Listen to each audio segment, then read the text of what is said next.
Okay, I should be live on YouTube now. Now do let me know, does the YouTube stream look better now? Does it look better? It works good. Oh, that's great.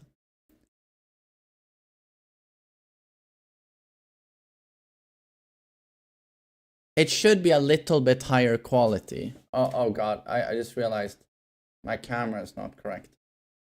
Okay, now I'm sharper. Quality should be better.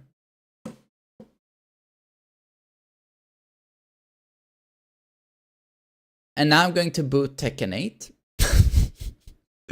One step at a time, motherfuckers. Yo, Desu. Good morning.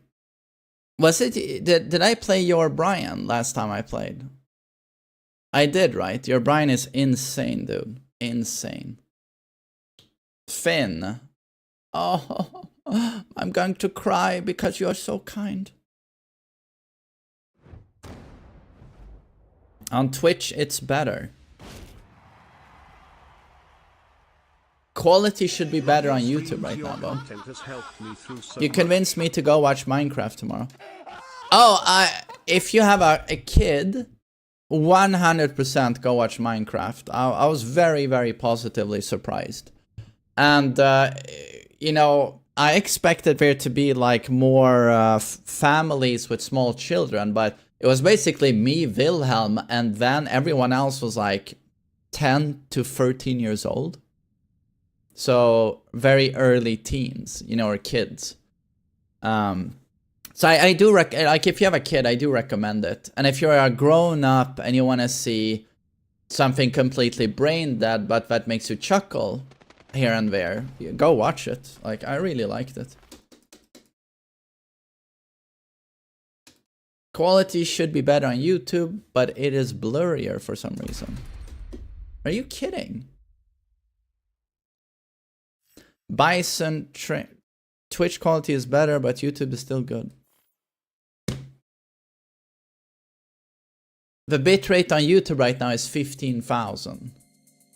On the Twitch, it's 7,000. YouTube should look better. That's fucking weird.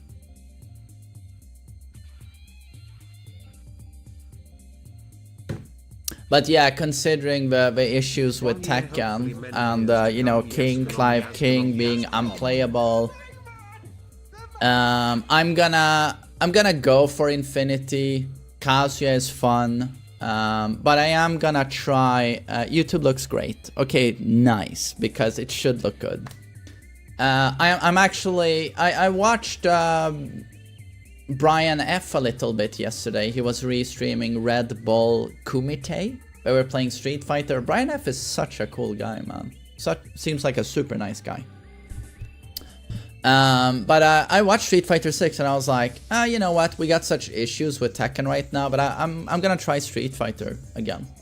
I mean, we'll see, because I wrote Brian F in the chat. I was like, you know, Tekken is kind of a dumpster with the new patch. How's Street Fighter? You know, do you recommend it? And Brian was like, well, not gonna lie, you know. He said, it's weird seeing you being a Tekken refugee of all people, but just know that your latest patch has just turned Tekken into what Street Fighter already is. He said that Street Fighter now is just take someone to the wall and then throw loop 50-50 over and over. So he just said, like, just manage your expectations. But yeah, I'm still gonna try it. I think Bison looks really cool. And I hear he's unbelievably hard to play. Yeah.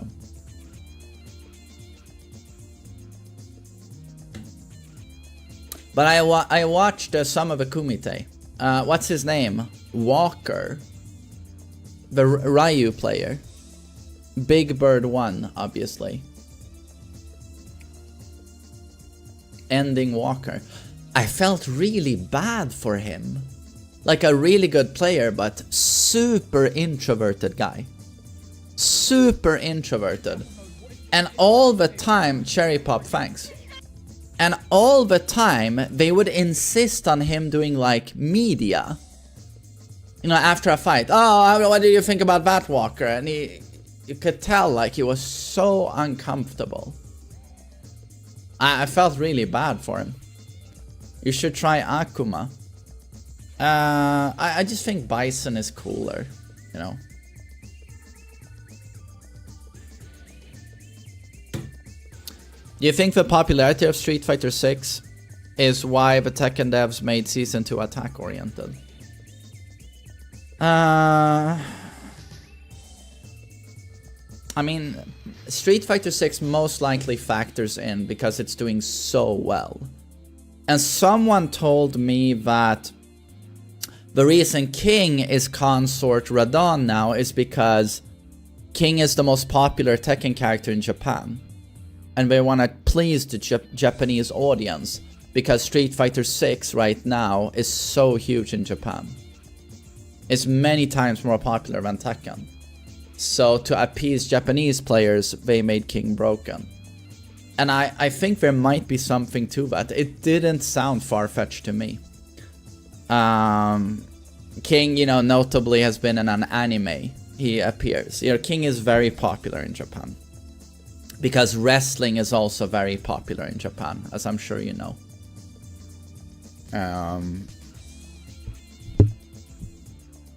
So, I don't know. You know, so many poor decisions in Season 2. We can only hope. I'm optimistic. Well, I'm optimistic by nature. That's just me. But I think they will take the criticism to heart because literally everyone has said you fucked up. Every single person has said this ain't it. I don't know how we're going to ignore that, you know. Main man, can you show your music playlist in the game? No, it's just a jukebox, you know. I've just picked some of my favorite tracks, you know.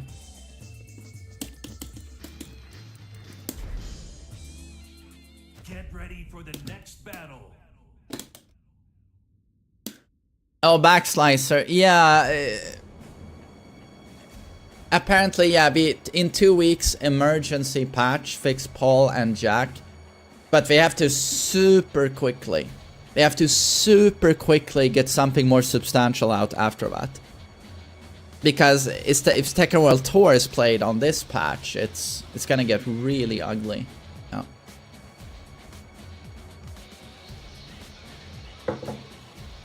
I've never seen a bigger lashing out regarding a game. Dark Tide. So, yeah, Tekken fans are very passionate. They're sometimes too passionate, I think. Like when it you know, when it comes down to it, this is a video game. In the end, I think. I mean, I also, you've heard my opinions on this. I'm like, fix this, but at the end of the day, I'm not gonna lie down on the ground, you know, like in fetus position. You know, I just hope they fix it. But I mean, but it's funny because, yeah, no, it's true. We're already, well, it's crazy that there are gaming news outlets reporting on this. It really is that big. Yeah, but do you understand that it's because of a community reaction? The community is so passionate, throwing a huge tantrum. That's what we're reporting on. In terms of how badly the game is fucked up, this isn't even close. Do you know I'm a fervent Dead by Daylight player since 2021? Like, this patch has nothing on Dead by Daylight. Dead by Daylight is literally pay to win. You put in money to get a stronger character. Skins are $15. One character, you know Jack, how he is now? Super broken. Nurse in Dead by Daylight has been that Jack for 8 years. And they just released a new killer, a weeb, Kaneki. He's ultra broken. There's nothing you can do, it's just ultra broken. But the Dead by Daylight community, they don't lose their minds. Because they are so used to the game being an absolute mess. But I'm just trying to say that what the devs did is a huge fuck up, but it's certainly not the biggest fuck up in gaming. It's not even close. But what everyone is reporting on is the Tekken community losing their fucking minds. That's what we're reacting to. Yeah.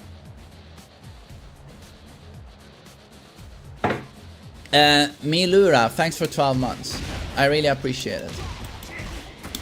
Can I pay money to get a stronger streamer?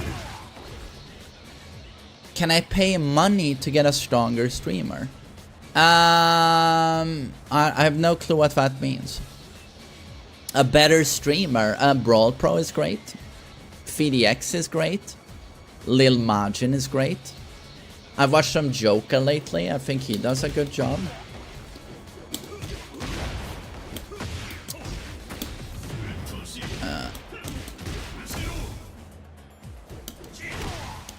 DBD is not a competitive game like Tekken ever was.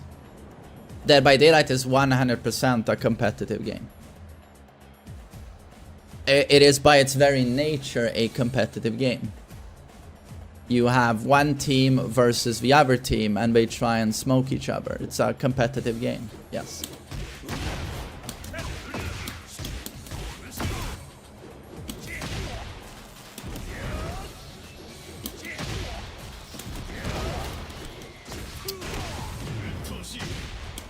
Oh, oh, Educa was a total nightmare. You know how to please your father. Your DBD misery, honestly, I'm so sorry. I don't want to come off as a sadist, but it's so relatable to me seeing someone suffer in DBD. It's so relatable, but I just need that shit.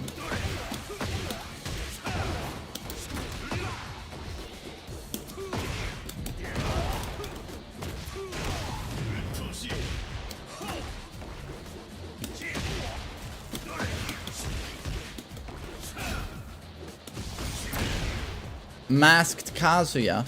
Ama, lately I'm doing more this one. Black Zuya. Is Kaneki banned in DBD tournaments? I don't know, to be honest. I don't know if they play him in DBD League.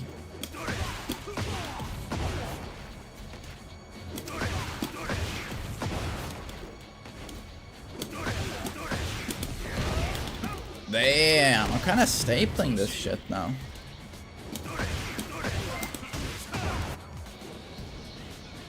Main man, can you coach my Kazuya? I'm struggling to get out. Absolutely, extras. If you donate, you've donated $5. If you give me another 35, so a total of 40, I can absolutely coach your Kazuya. But you gotta understand that I'm resuming coaching today. But by the time, if you would sign up now, it would most likely take a week for me to get to you. There are like 30 people in line. So, if you're willing to accept that, then absolutely.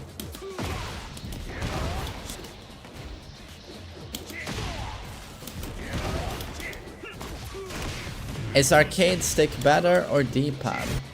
I think arcade stick is the weakest controller. I think it goes leverless, D-pad, and then stick. Personally. Arcade stick is the most fun though, in my opinion. If you're looking for fun, it's at the top, you know. Aren't some of Anna's low attacks busted? The only labbing I've done for Anna is in conjunction with me playing Racked. What are those Anna players doing, and how do I deal with it? And I mean, what lows have I seen? Everyone does the slide, the heat slide. Snake Edge is launch punishable. This is launch punishable. This is also launch. Everything is launch. And then they do the slide and it's also launch. So almost any low, pretty much every low I see so far, you just launch.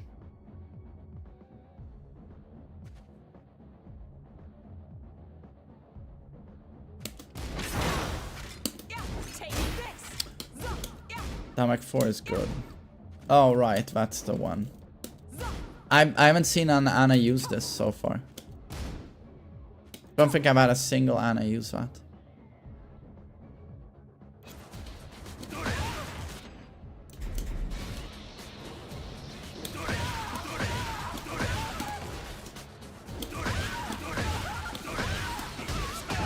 Yo, cursed. What's up? That logos into stance at my +8. But does it guarantee anything?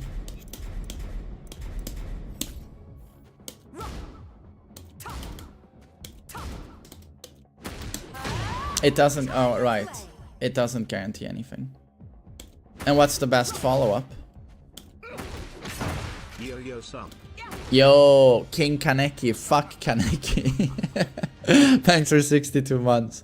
Do you know you're torturing everyone in Dead by Daylight right now, you motherfucker? I hope you feel shame. Although, to be honest, that community getting tortured, it brings me joy. And they're being tortured by their favorite character ever. An emo shonen character is running around. I don't know. Anytime I play against anyone in Dead by Daylight, as soon as I check their Steam profile, it's just anime art everywhere. An anime profile pic. I don't know, what is it with Dead by Daylight players and everyone being a fucking weeb? No wonder everyone complains so much in that community. You know.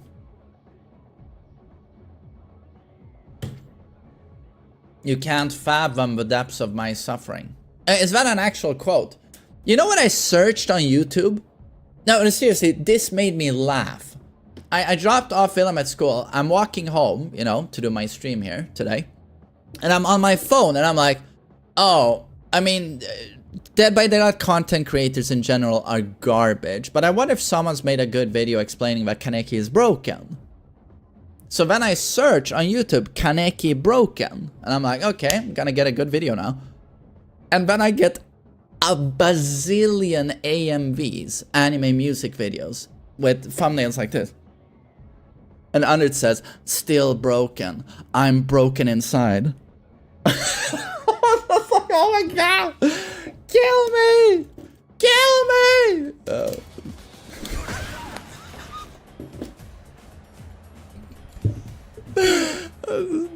The emo garbage.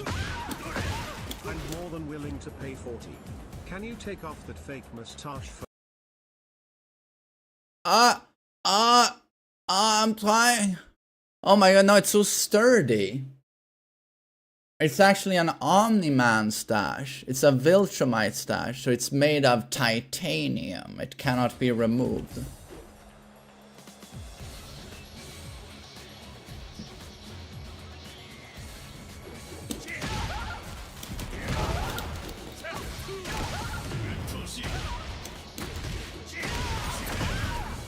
Because Kaneki loses his mind in his story. Yeah, no, I know. Kaneki loses his mind and he's tortured his soul. Oh, the pain! Oh! And he's in so much pain, but he screams all the time. Ah!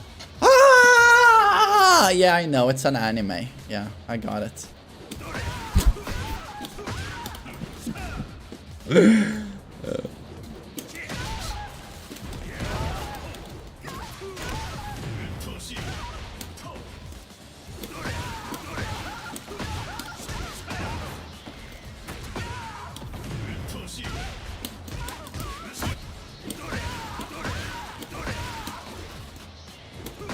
But you know, I haven't seen Tokyo Ghoul. I've only seen the intro, but that was almost enough.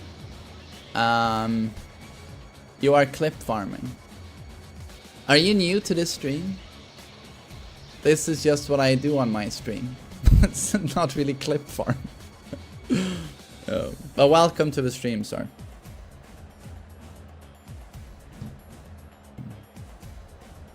We love anime in these parts of town. But someone said, I saw very quickly, you said you hold similar views to me about anime, but you love Attack on Titan.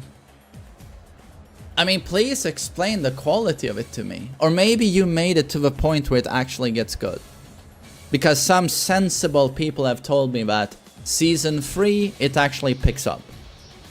But I can't watch 20, 50 episodes and just wait for something to pick up. I just can't.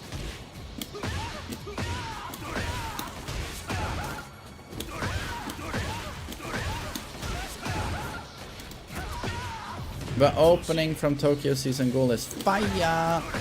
Oh, is it fire? Your compilations and clips make me laugh my ass off. Oh, Amar, if I can make you smile a bit, really makes my day. Thanks.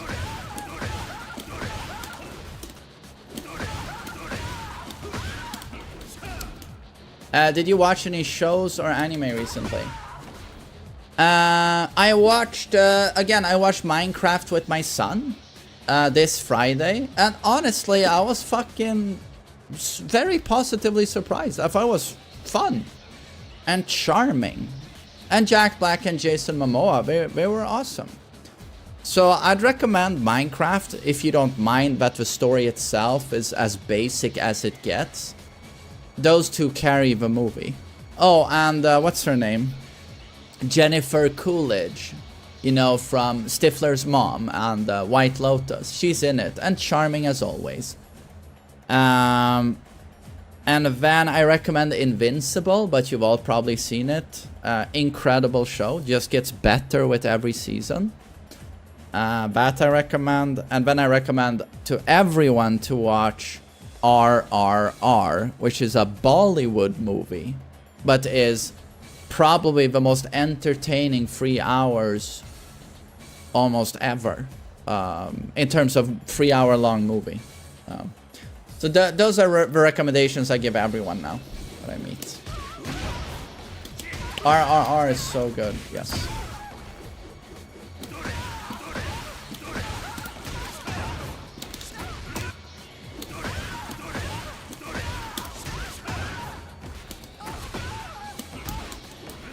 Watch Go Gone if you love Bollywood.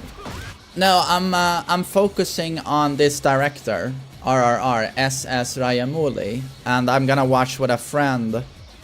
A friend of mine has already watched Bahubali, which is a fantasy 2 movies. Bahubali 1, Bahubali 2. I'm gonna watch those because I hear they're really good. Same director, Rajamouli. And then we're gonna watch Iga, also by Rajamouli.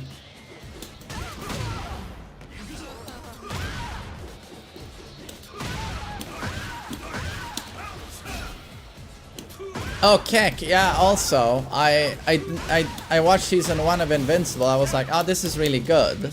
But I felt The Boys season 1 was better. So I didn't watch season 2 of Invincible. Huge mistake.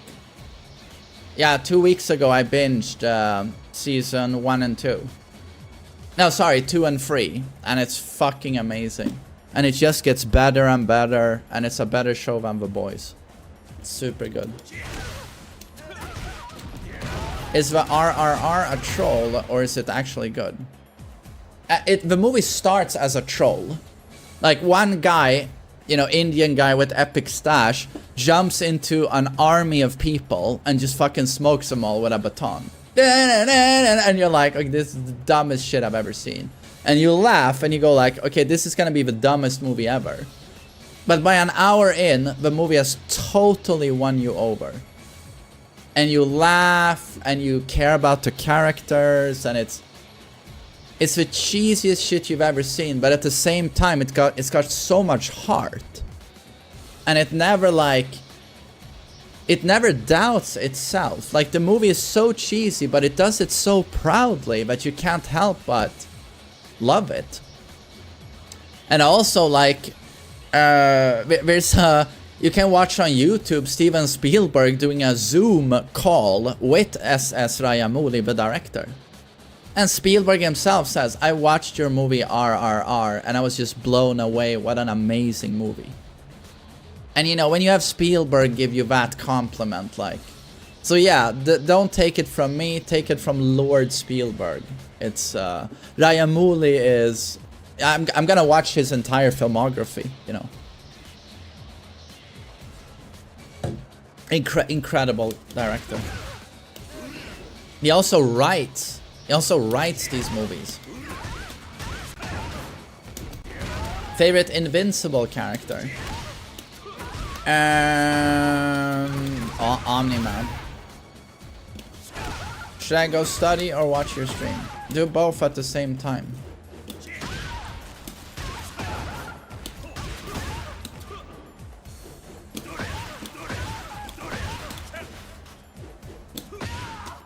I never watched Peaky Blinders. Any good? Because anytime I saw an ad for Peaky Blinders, it just looked so cheesy to me. It looked so cheesy. What's his name? How do you pronounce his name? Is it Killian or Cillian? Killian. I have no clue. The Murphy guy. What's the name of his character? Shelby? Thomas Shelby, right?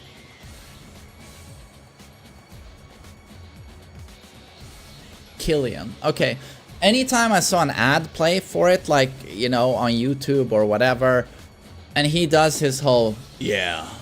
I know he doesn't do that voice, but he's supposed to be so edgy and tough all the time. Yeah, oh my god, I'm Thomas fucking Shelby. Yeah, fucking with me. Yeah, always the coolest guy in the room, and every girl wants to fuck him, and it's just like, I don't know, it comes off as a teenage boy's dream. Maybe there's more to it, but anytime I see an ad for it, it just comes off as so corny.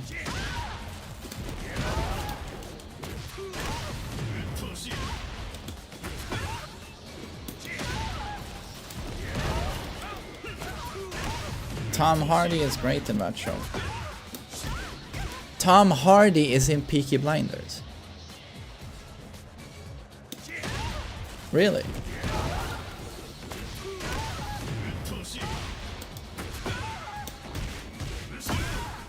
He is! Oh my god, this I missed.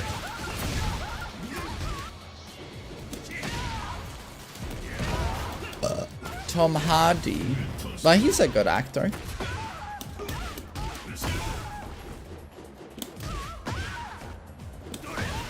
His best performance.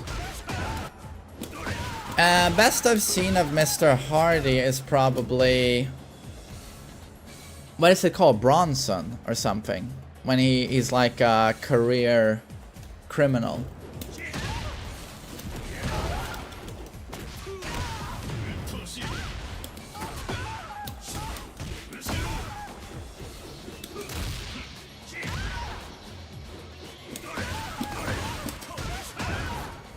Jeffrey Dean Morgan as the voice of Conquest.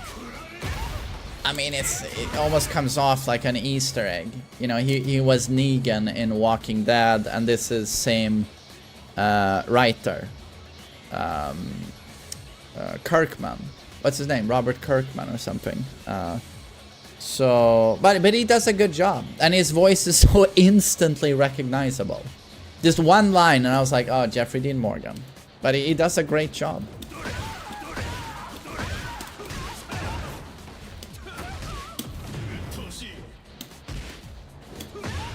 Oh god, no, I heard the trailer is out for Naked Gun with Liam Neeson. I love Liam Neeson, but I can't bring myself to watch the trailer. Because like, Naked Gun to me is like a sacred relic that you put in a museum. You don't try and recreate it. To me, it's just like, you just don't do that. So, I haven't watched it.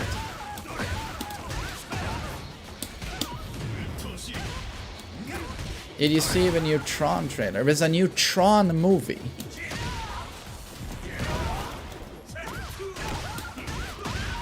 The Conquest speech in the show is exclusive. It doesn't exist in the comics. Do you mean Conquest's the speech about being lonely? Or that's not in the comic book?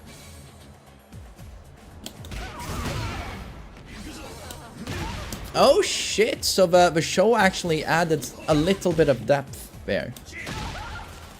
That's awesome.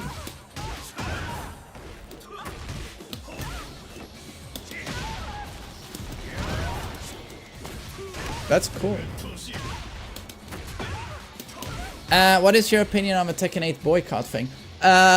Again, I've just been with my son this weekend. I'm not on social media. So as I started the stream, I was about to start. I just checked my Discord quickly, and then Masood has written me, "Have you seen the Tekken boycott? It's a website with 3,000 people. Players are gonna boycott Tekken." And apparently my name was on the list at the very top. And I'm just like, oh, okay, interesting. So someone signed it on my behalf. Yeah,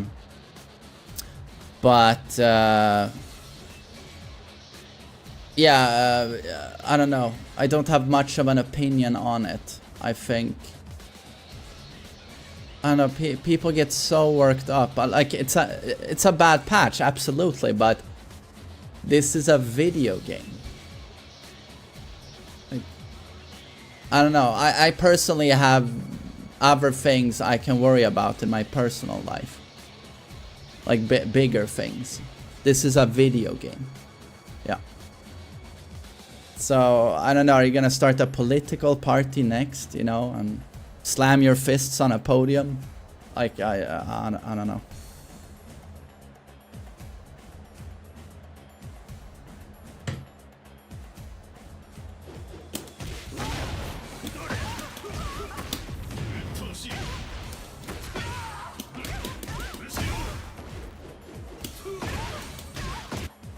I think the game is playable, but not enjoyable, but nothing to cry and whine like a kid. Oh, Amar, like, this patch sucked. But, you know, it's been a week now of bitching and whining, and personally, I don't like bitching and whining. And I don't like people who bitch and whine. I can't stand it. So to me, it's... it's a bit like, you know, I saw... one of Willem's best friends, you know, is also 6 years old. A few days ago, we were at his place and he slammed his train toy into the ground and it broke. And he was like, "Stupid toy!" And he threw a tantrum, "Stupid toy! Stupid toy!" And I'm just like, you know, it's okay for a kid to react like that, but it made me think then and there about grown men who don't like changes in their video game, and they throw tantrums online day after day, losing their fucking minds because there were changes made to their favorite video game. I don't know, to me it's like, we've all explained what was bad and shit about that patch, but I'm not going to complain and, you know, sit here and whine like a bitch every day. Like, I'm just, you know, I'm just looking at it like this. I like Kazuya in the patch. He's fun. I'm going to keep playing him. I'm gonna try and get Infinity. You know, I'm gonna try and, you know, overcome whatever the fuck this garbage is. Even if I go up against a Jack, I'm going to rematch. Because I'm at the point where it's just like, I'm just going to try and headbutt my way through this thing. And then I personally just hope to God that they patch this. That's all I hope for. Like that they do more than the emergency patch. You know, if you're gonna start Tekken World Tour with Season 2 being like this, yeah, it's gonna be a nightmare, you know. But I've decided I'm gonna give Street Fighter 6 another chance. So, I went to Brian, I told you guys at the start, I went to Brian F's stream yesterday. What a cool guy. Seems like a really cool guy, Brian. And I just asked him in his chat, like, so, you know, Tekken 8, you know, we shit the bed.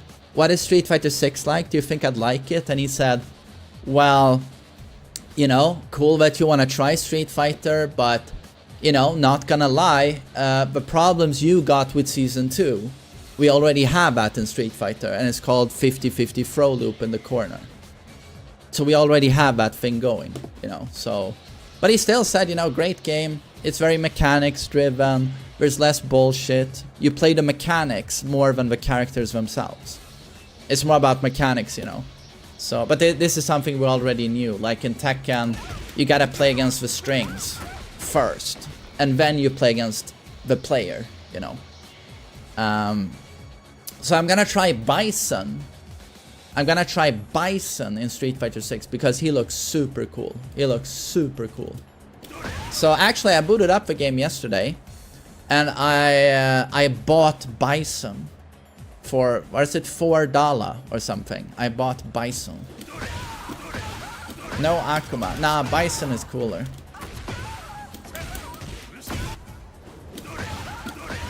Not Akuma. Nah, I want to play Bison. He's so cool. And I also hear he's super hard to play. It's so hard to master Bison. He's super fundamental and frame perfects everywhere. So he suits a Kazuya main.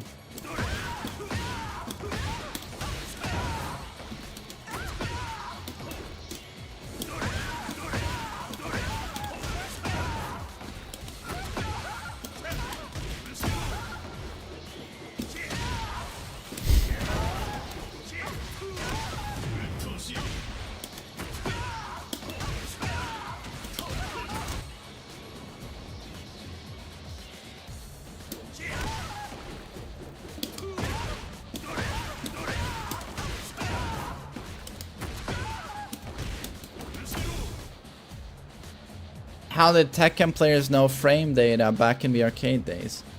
Everything would be tested.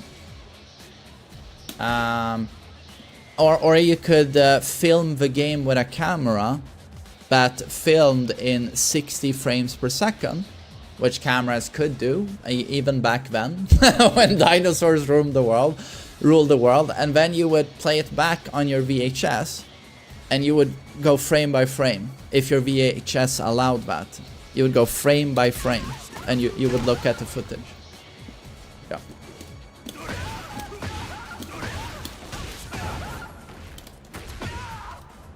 That sounds insane. Well, people wanted to know frame data, you know. That's how you guys tested it, yes. And then when a new version of the game dropped, like for example Tekken, I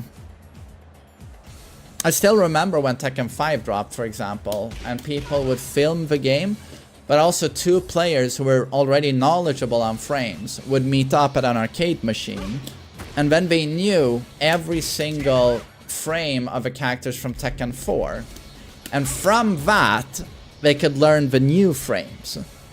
Because, oh, suddenly you block that and I can interrupt. That means that downward 1 is less minus, blah, blah, blah, blah, blah, stuff like that.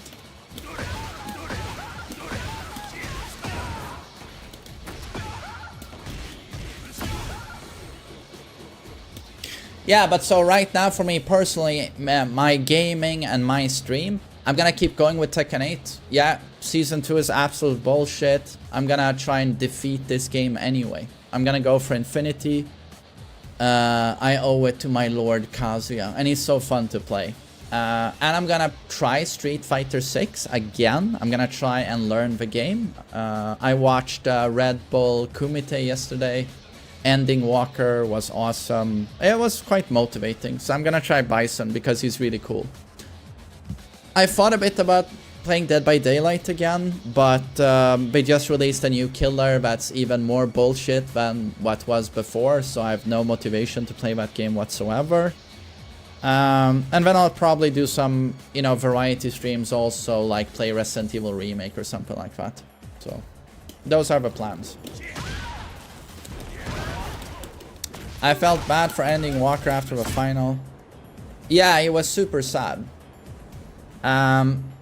But do you know why I felt bad for him? He seems like super introverted. Super introverted. And the hosts would still insist on him doing media all the time. Oh, what did you think about that? And microphone in the face. And you could see how uncomfortable Walker was. Honestly, when someone is introverted to that degree, don't insist on them doing any media at all. Like... It was like uncomfortable to watch. Like,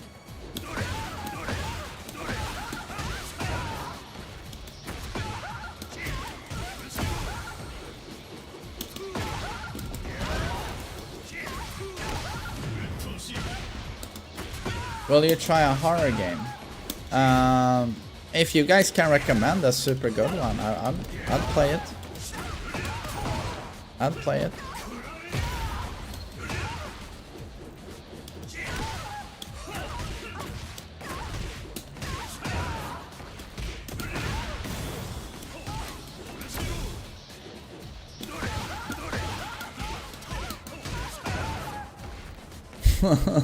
She sounds like she's in labor.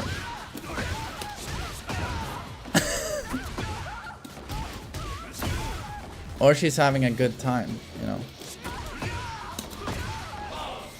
Oh shit, Hippie. So good to see you, man. Hope you had a good weekend. And thanks for 10 Mo gift subs. Means a lot, man. It always does, motherfucker. But, okay. We can do some player machadas. How much have you labbed, played Anna? I haven't played Anna at all. I have done some labbing. I've encountered her a lot in ranked, so we've done labbing to try and counter what the Annas have been doing so far. She doesn't seem that strong right now to me. Her debuff though seems insanely fucking strong. If you don't interrupt her, like if her chip damage is, yeah, it's way too much. Play tag 2 with Ducky. Not with Ducky, man. Do you feel like they will do a 180 on this patch and give a community what they want? Oh, Hippie, I absolutely believe they will do the right thing and revert. Yes, I absolutely believe that. Because everyone, every single person imaginable has told them that this is not it. When every single person tells you that, you better listen. You better listen. Because otherwise, what are you gonna do? Are you gonna bury your game in the ground after 30 years? That's what you wanna do? No one is gonna wanna play it competitively? Like, yeah. Yo, Darnell. Yeah, yes. Masood, I talked about this 5 minutes ago. Masood gave me a heads up this morning regarding boycott. Yeah. To me, it's a little bit ridiculous. Like, it gets a little bit ridiculous.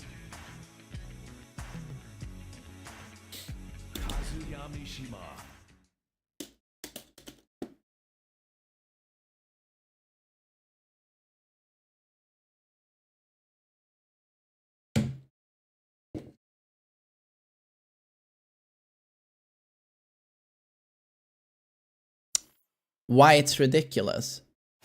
Because you are a grown man and this is a video game. If a video game is not fun, just don't play it. You don't need to start a political movement. It is a video game and you are a grown man, right?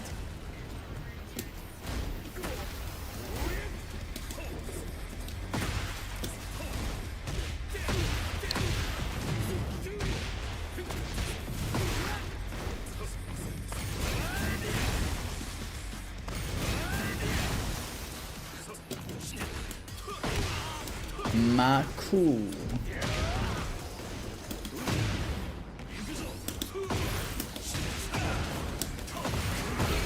Nanda yo. Does that apply to grown? Yes, Fluff, it applies to ladies as well. The ladies.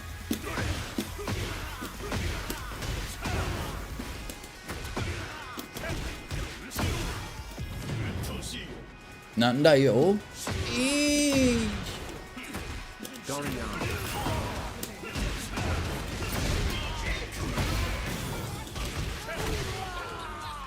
Dante's Bloom, thanks for 9 months. Thank you. Mixed Wolf, you made me coom in my ass.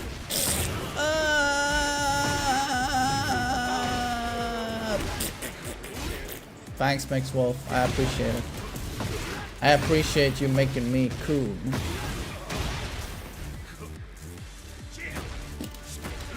Man, should I ask Brian F to coach me? in Street Fighter, do you think he would do it? He seems... Oh! No!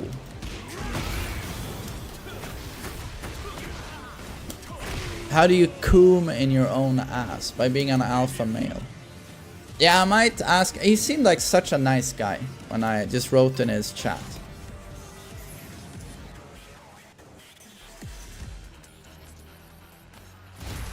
Round one. Fight.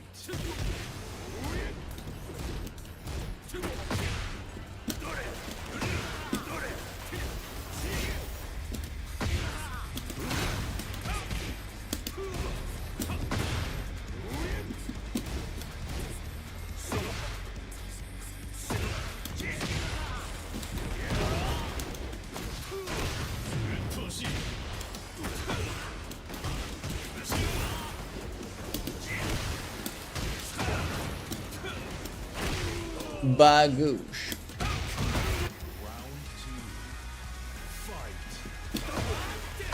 You just uninstalled Tekken 8. Yeah, dude, if you're not enjoying the game, you know, don't play it.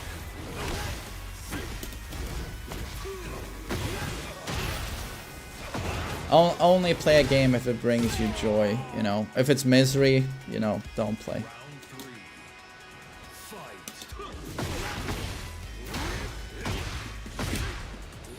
Yo, Vic, what's up? Vicaroo.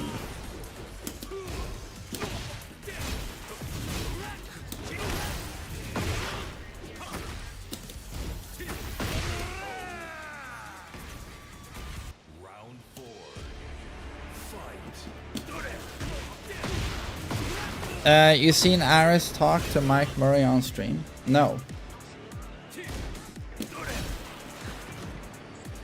Michael Murray was on Aris stream.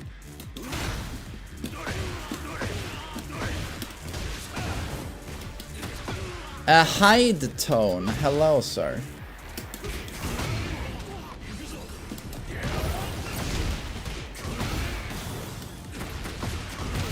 Oh my god.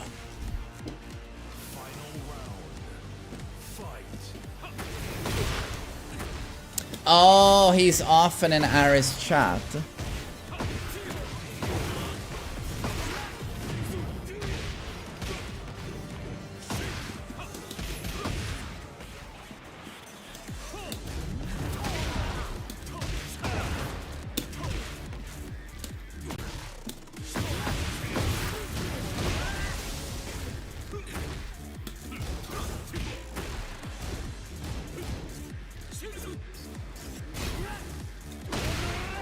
He was in Aris chat and said hello when Aris started talking shit as he usually does. I think I remember from before seeing Murray pose with Aris at like Evo. I think Murray is an Aris fan, which is super cool. Aris is a great streamer. But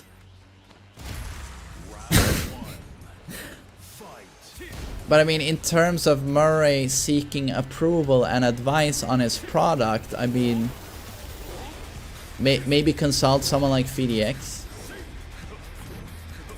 Like, I don't know.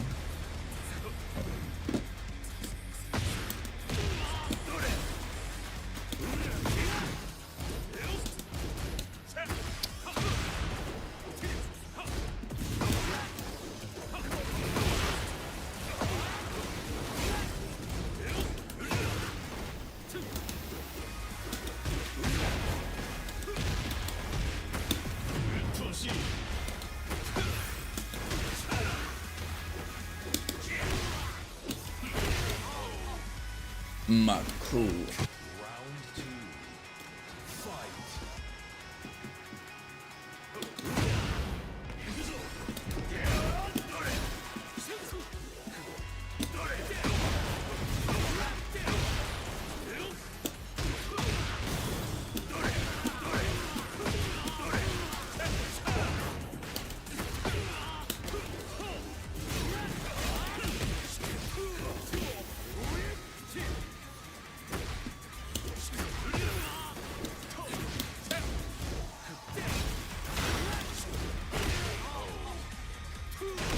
He was telling Mike that Tekken 6 was the pinnacle of Tekken. Right, okay. Well, I mean, there are people who really like Tekken 6.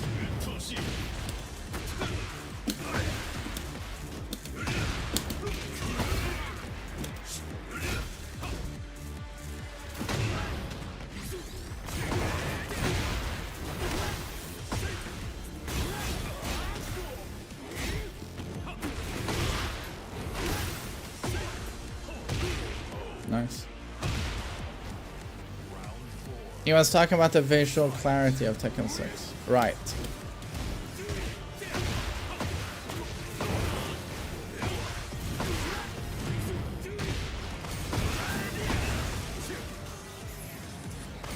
Ah, okay, Seb, that's what he discussed. Okay.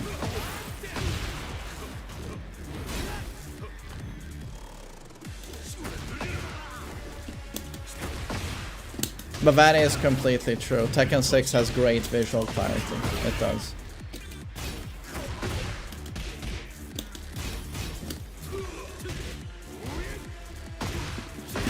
Nice one.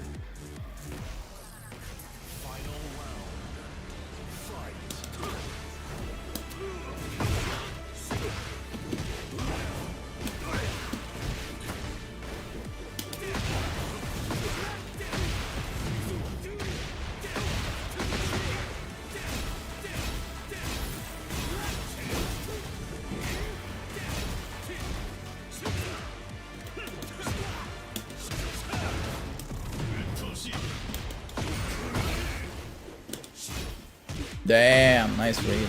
Nice read. Yo, man, it's good to see you. Dida, thanks for the membership. Thank you.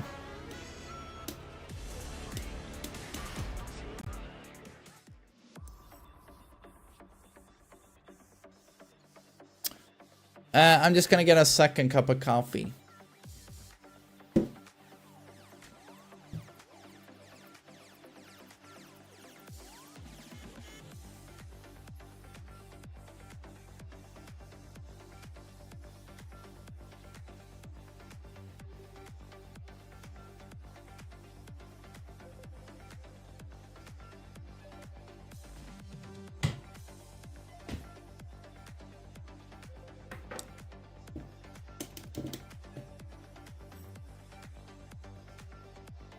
I think the only boycott that would make sense and matter is if pro players say, you know what, this game is so fucked up balance-wise that I'm not even gonna bother showing up for Tekken World Tour, for example.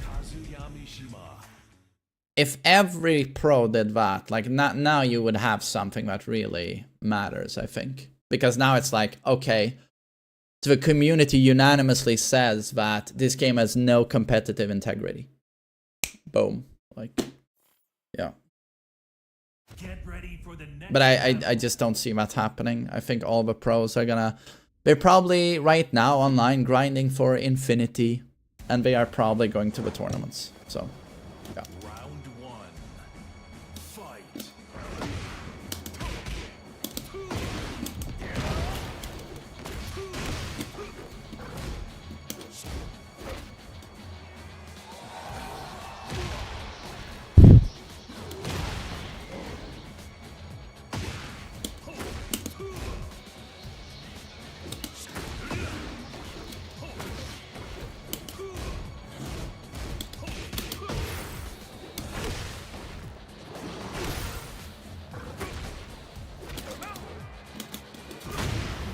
Bagoosh.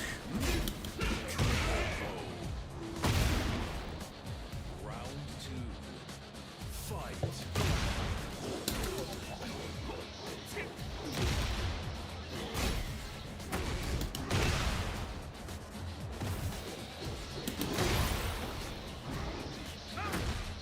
Oh, but Storm, yeah, if you don't like the game, don't play it.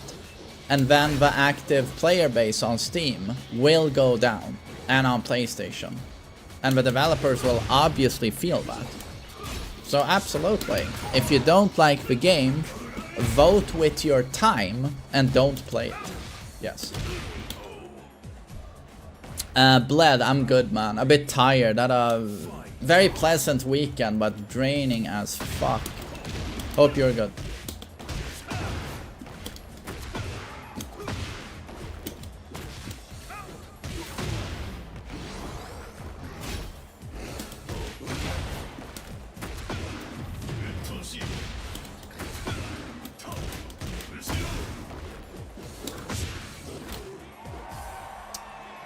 Zaboosh. Oh, okay.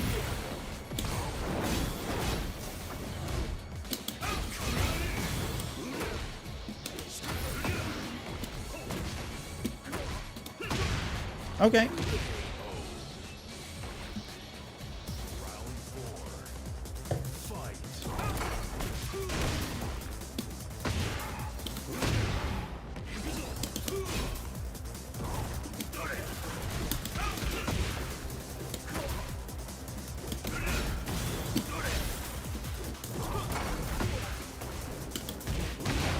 Bagoosh.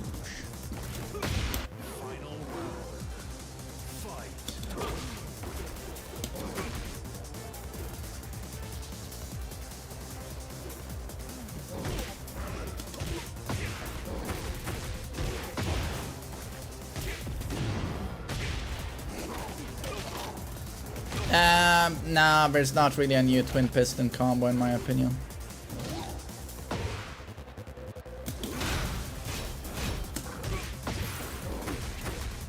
That's plus. Okay, that's plus.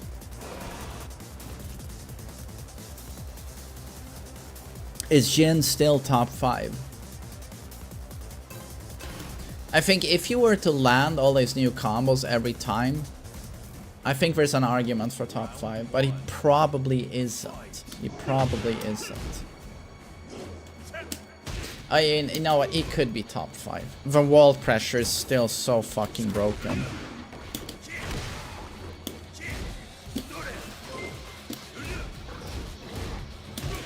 Which character do you hate the most in Tekken 8 Season 2 right now? Which character do I hate the most right now? I'm currently fighting against that character. I hate King the most right now.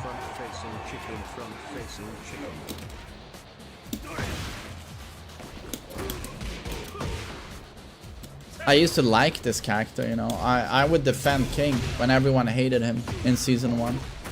But Season 2 King, I can't get behind it. It's just that level of dumb.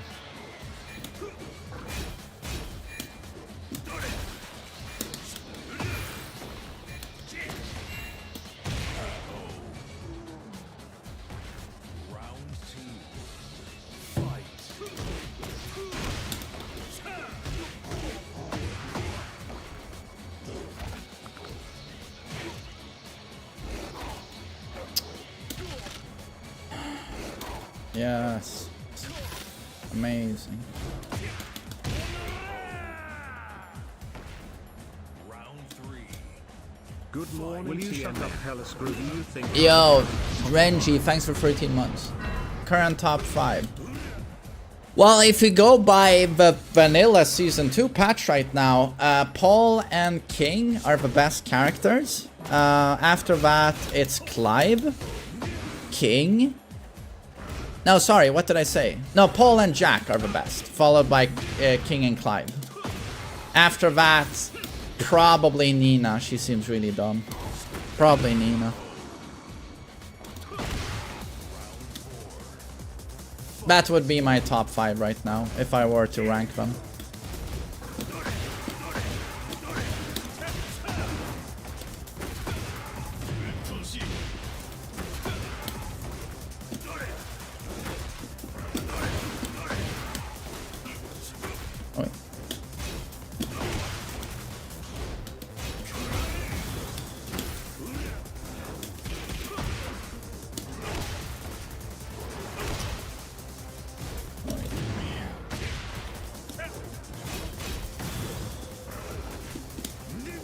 Okay, miss input.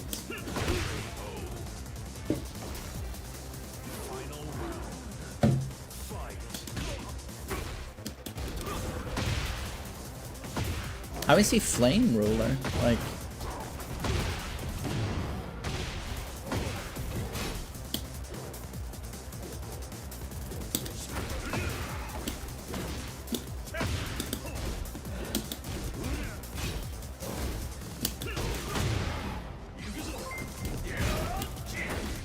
Wow, what a challenge. Money for a Kazuya coaching session. I sent 40 total. I'm willing to wait as long as I need. Nice rage art, dude. Nice rage art. How about MASH? This guy plays closer to Tekken God rank.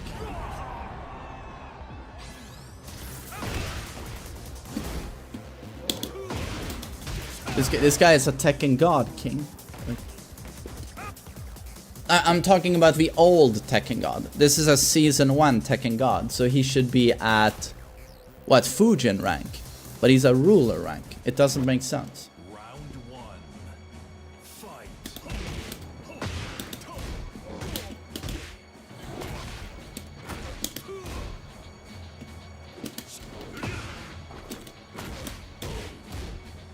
Yeah, maybe he got demoted.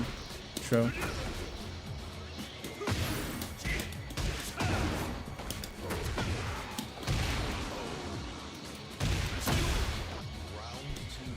More Tekken Gods went back to Fujin. Stonda, when are you playing Dead by Daylight?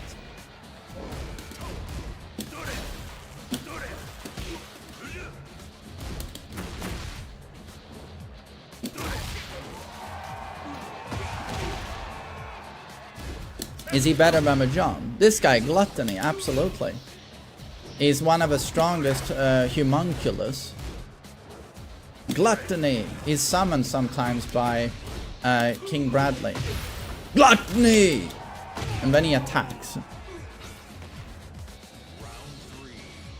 Jeffrey who gifted a tier 1 sub to West the Janitor.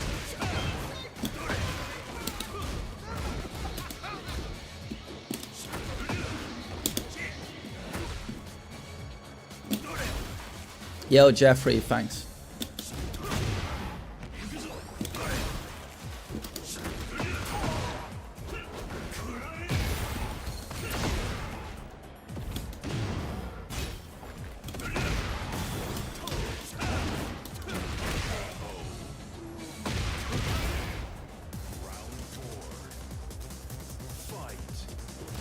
Jesus, the fucking lag.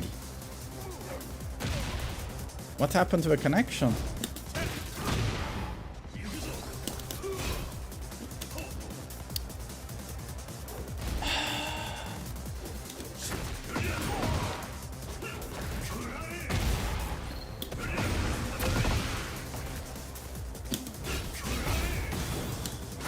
Stonda, you better stream some Dead by Daylight soon. Play Survivor.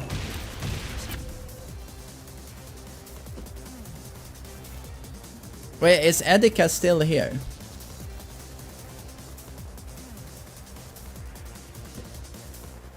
You are here. Okay, thanks. I just checked Discord.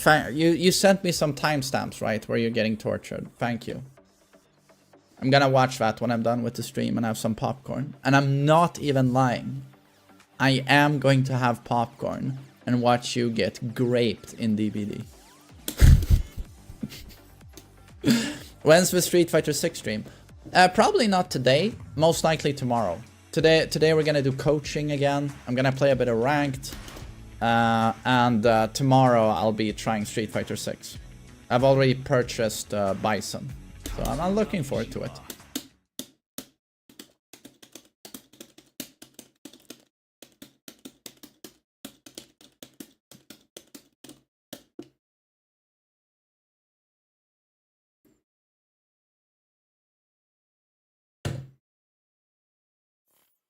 I sent 40 main man. Okay, well then it's up to my mods to add you.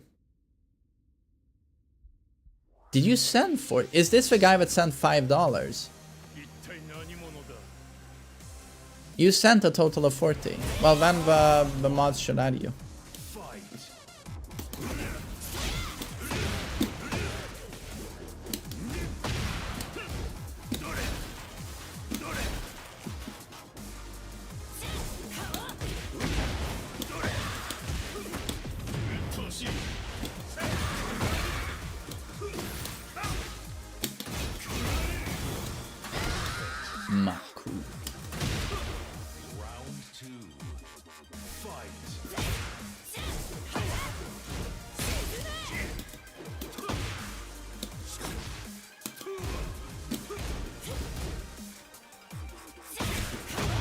Oh.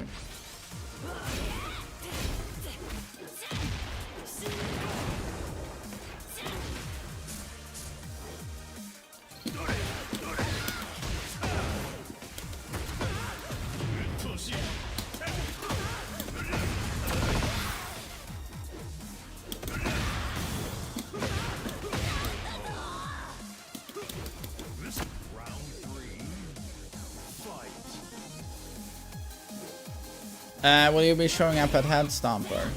I don't think so, no.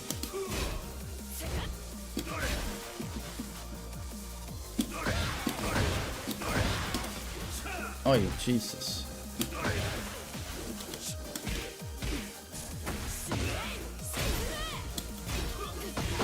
Nice ball.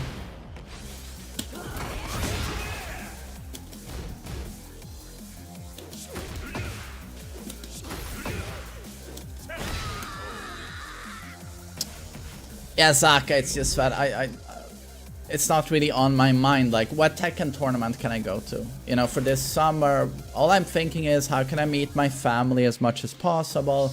What can I do with Wilhelm? Will I travel away with Wilhelm? You know, Tekken tournaments aren't even on the radar. Yeah.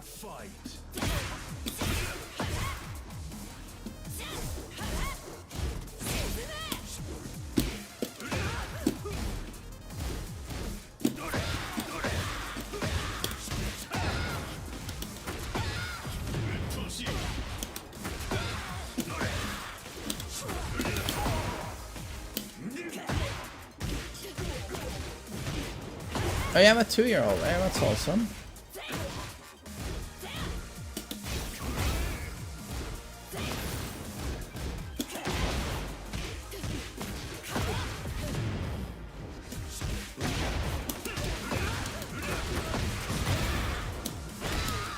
Co-parenting keeps a man on lock. Well, you know, just being a dad, you know, trying to do a good job here. But luckily, you know, my ex is a sensible person, you know. Then I hear about, you know, trying to co-parent with fucking lunatics, you know, guys who have, you know, their ex on the other end shit-talking them to the kids and trying to get full custody so they don't get to see their kids. And, you know, refusing to talk or do any form of communication. It's just when I hear those horror stories, I'm just like, Jesus. Are you okay? What's up?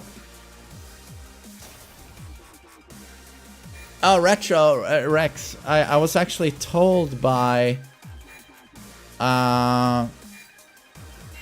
who the fuck was it? Was someone who did like a couples therapist that worked for the state at a council, municipality facility, whatever. She told me that, oh, so you and your ex, you're on speaking terms, you have a good relationship, and you don't have any issues in terms of like regulating, you know, his time between you two. And it's like, no, we have no issues. And she was like, oh, you guys are in the minority. I was like, oh, really? It's like, yes.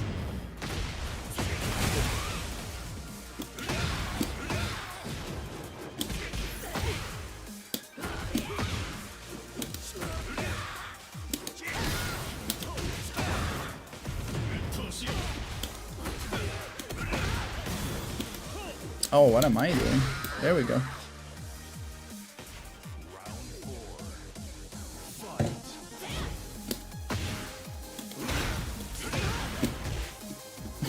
Where are my perfect electrics?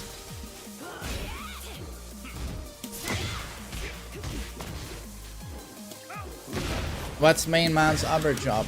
I work at the local Subway. They don't allow me to make the sandwiches, but I always clean the grill. So I'm in sanitation.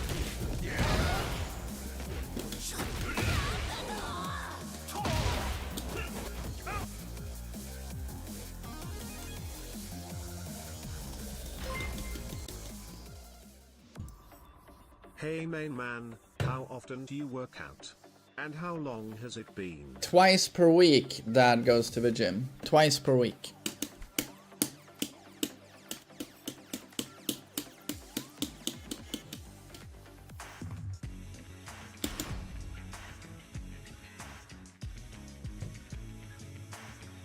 Kazuya Mishima.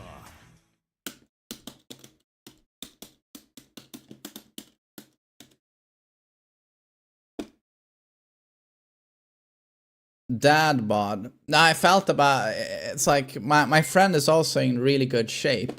We're 40, you know. We went to jump yard, you know, trampoline park, and we were doing like front flips. We were like to the kids like, you fucking pussies. We're two guys in our 40s doing front flips. And I'm probably like 15% body fat right now. He's in really good shape, my friend. Like really good shape. But yeah, no, I thought about like for two 40-year-old guys, we're in pretty fucking good shape, I think. Yeah.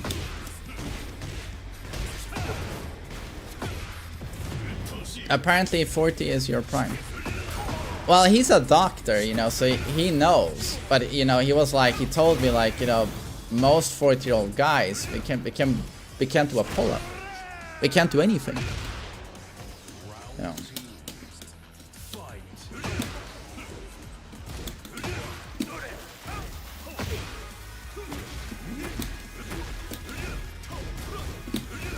Oh.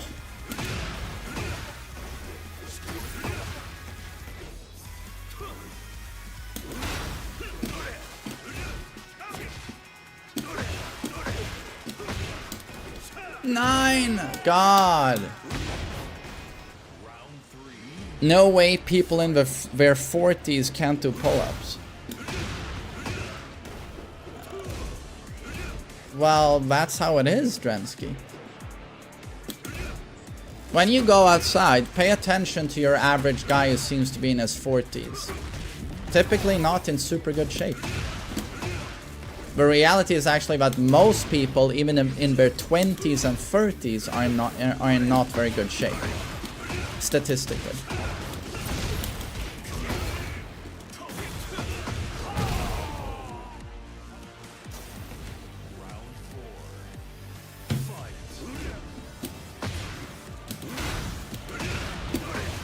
Yes.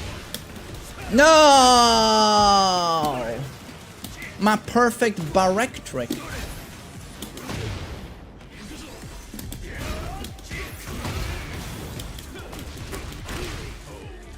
Thoughts if an ex wants to come back? No, we're not doing that. No. You know, with my ex-girlfriends, I believe in no communication. You know, after the intimate relationship ends, I'm just like, why should we stay in each other's lives? It's the first time I keep up with a girlfriend is Willem's mom. First time ever. But why? Well, because we have a child, you know. But otherwise, I never talk to girlfriends, exes. What's the point?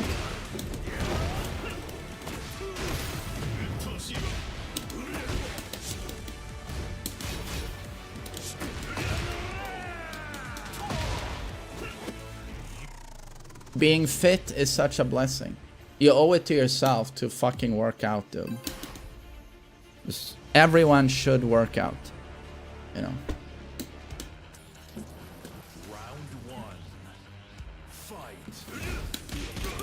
Javian, yeah, I love a name. Wilhelm, love a name. It's like youthful but still powerful at the same time. Helmet of Will.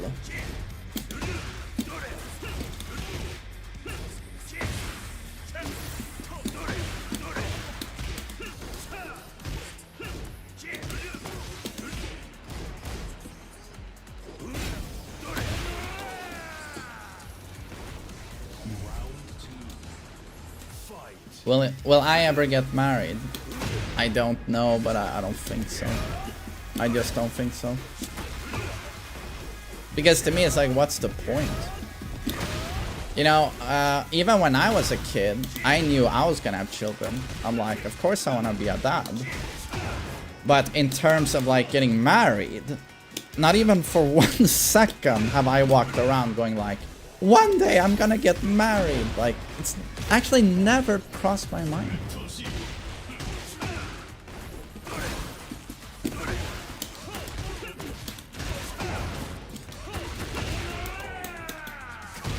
It doesn't mean much nowadays. Yeah.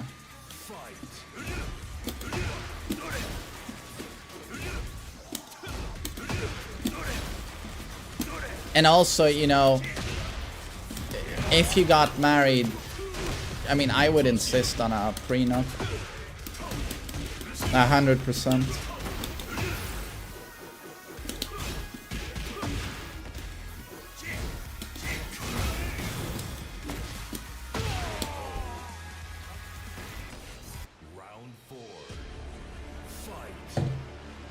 Yeah, Kazan, I think most guys just, I don't know. You know what? I know there are guys out there who are like, I want to get married. Absolutely. But to me, that was, I'm going to become a father. That was non-negotiable for me. I will become a father. But marriage, I just could not care less.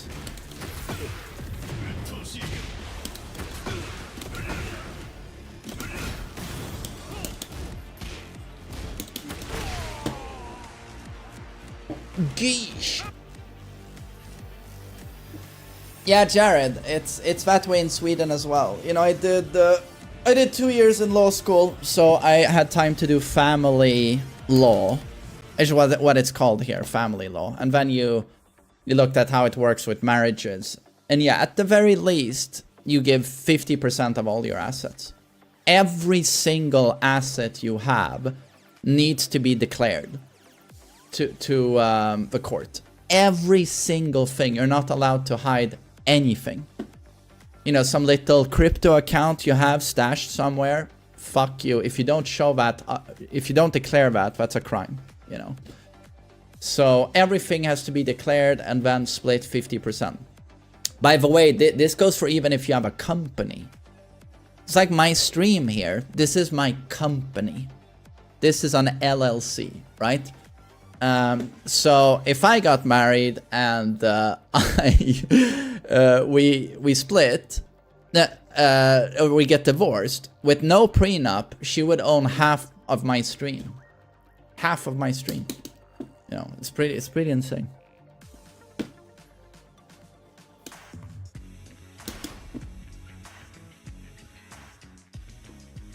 I'm pretty sure it's the same in the States though.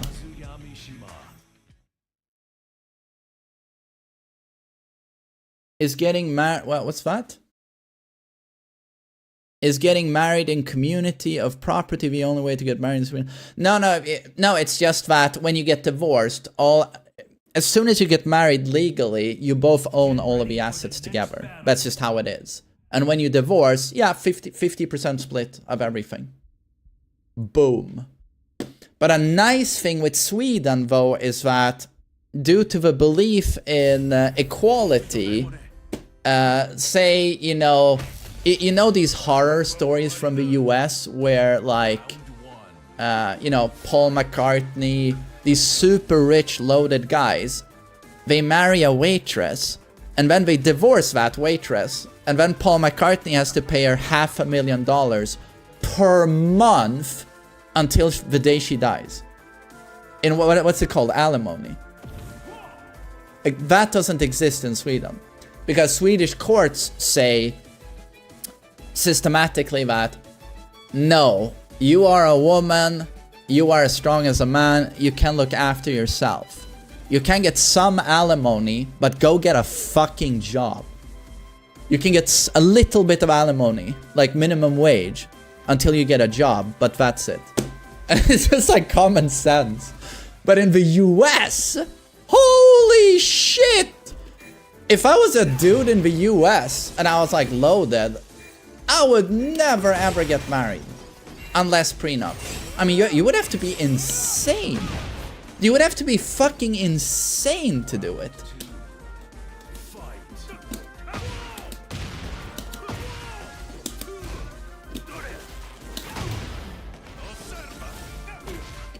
Yeah, but Iron Man, it's just like, oh, you're dating an actor who makes $20 million per movie. He's worth $200 million. If you guys divorce, you should get $100 million up front and half of his properties, you know, houses and shit. And he should keep paying you $500,000 per month until you fucking die. What the fuck? No wonder Will Smith is not divorcing Jada, you know. No wonder he just gets butt plugged by her every day instead.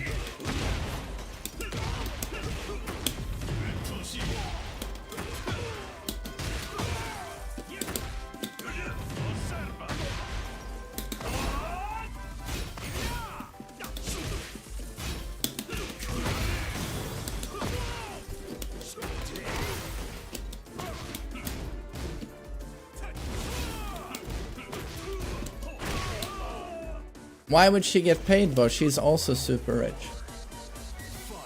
No, but in the US it just doesn't make any sense. Oh, here's you were married to this guy for 5 years, so you should get $100 million. And then they say, and you also got used to a very rich lifestyle, so you should be able to keep that up. So he should pay you $500,000 per month in upkeep. How does that make any sense? You're not married any longer. You are no longer his problem, right? She should go get a fucking job. Why does he have to pay her $500,000 per month for her to sit on a couch? You would have to be insane, clinically insane to think that's fair.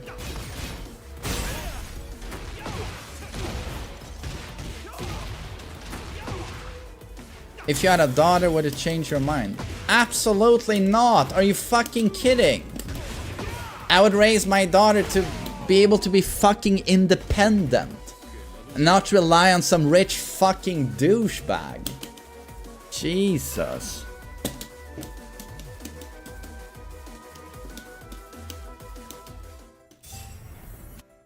Round one.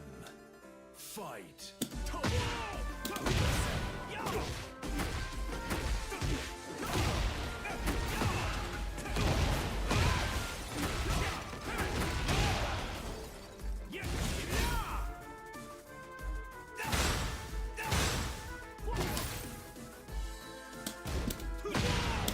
Bagoosh.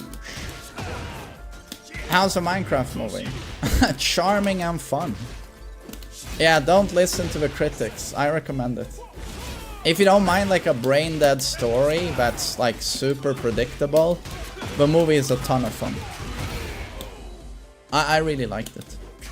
Round two. Fight.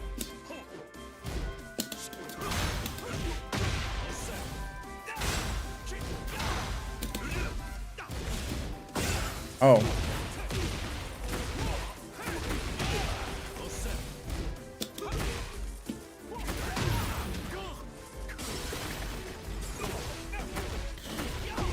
How did your son like the movie? He really liked it. He really liked it. And he and you know, I don't know anything about Minecraft. And he was like, "Oh, that's a zombie. That's Creeper. That's Creeper. Oh, that's the witch." He was so happy to point out everything to me, you know, mid-movie. It was very cute. Round three. Fight.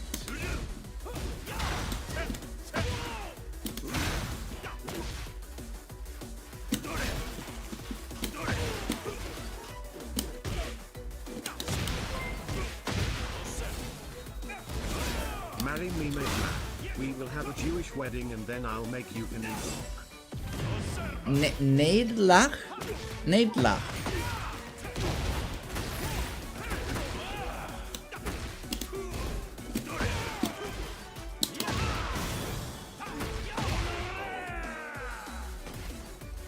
Round four. Fight.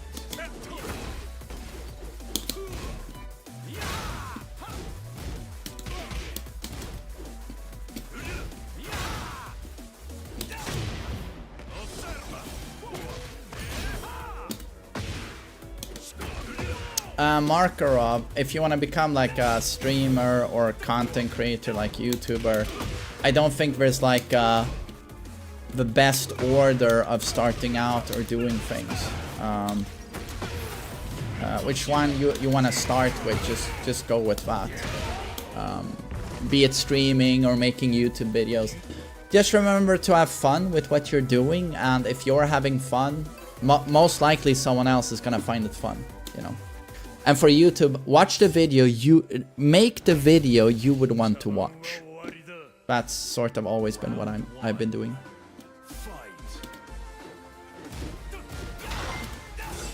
Why do I not stream in Swedish? Because if I streamed in Swedish, my audience would be reduced to, you know, 2% of what it currently is. You know.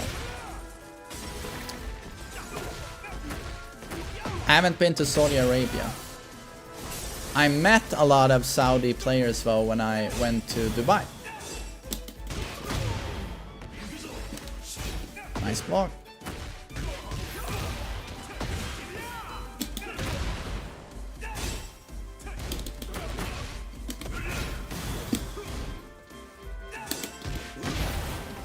I think this is dead. Oh my god.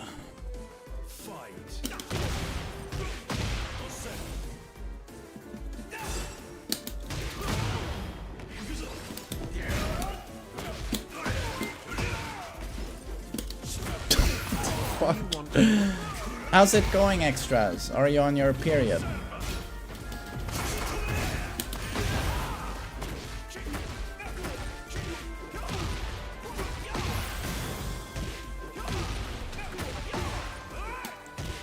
Oh, gotcha.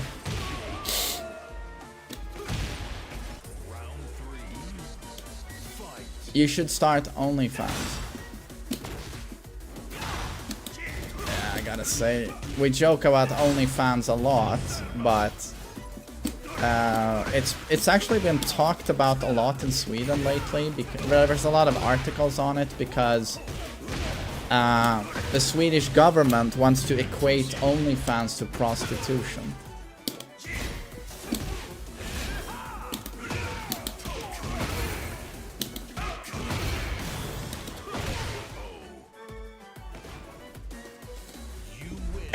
So by law, it will be illegal.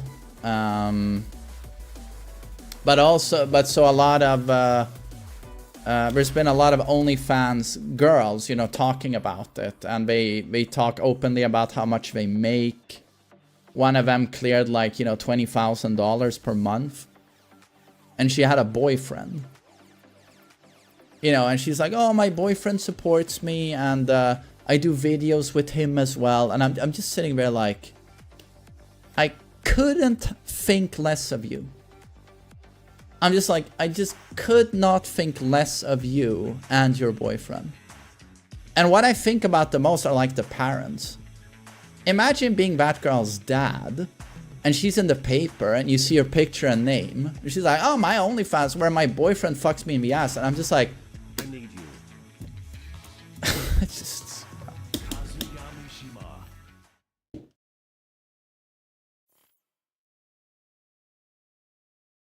It's just... It's just so pathetic what some people do for some money. Like, oh, quick money, right? She gets quick money. She makes a lot of money.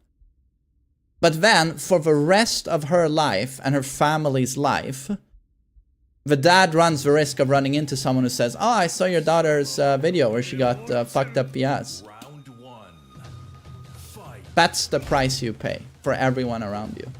Or will she ever have a child? What if at school they start spreading around videos of Billy's mom? It's just like... It's like, okay, you get money fast. You get big money fast, but at what cost? Like, at what cost?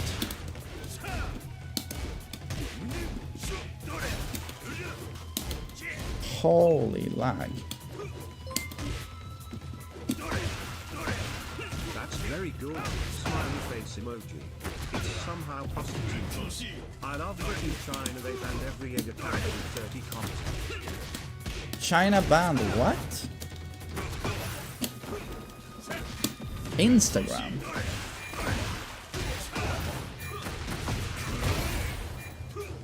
Everyone will forget it in like a month. Your child will not forget in 1 month. Friends linking videos of your mom getting ass fucked. That will not be forgotten in a month. No.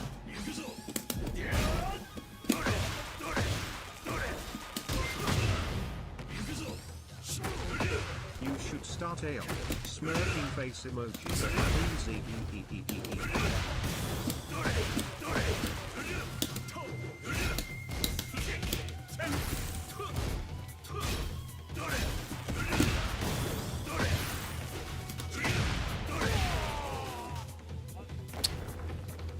Round 3. Fight.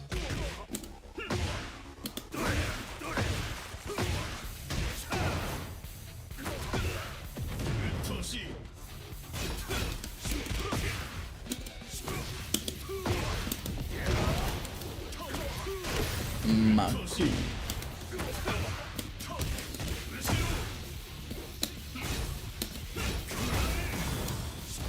Damn, nice block, dude.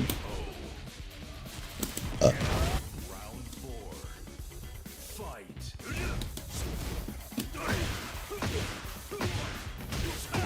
Have I ever been made to cry? Takes a lot to make me cry. But I do shed a tear to many like movies.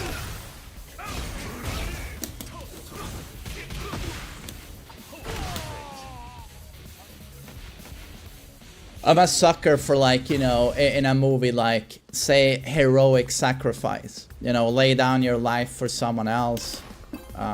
You know, Armageddon, Bruce Willis character. Iron Giant.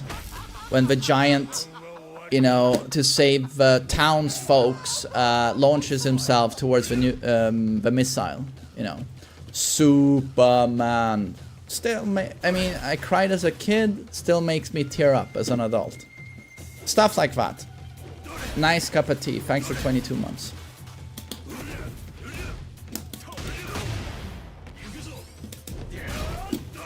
Did you cry when your son was born? Yes, I did.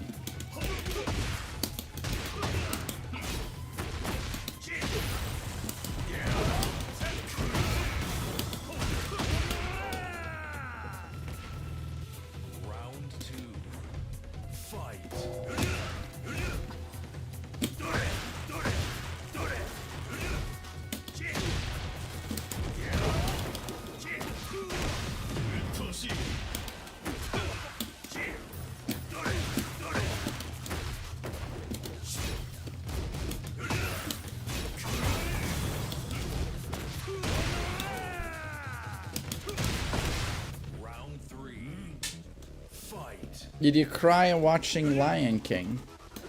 Oh yeah. Mufasa's death, Jesus. With the music, like, fuck me. Terminator 2. Arnold, the T-800, you know, gets lowered down into the molten metal.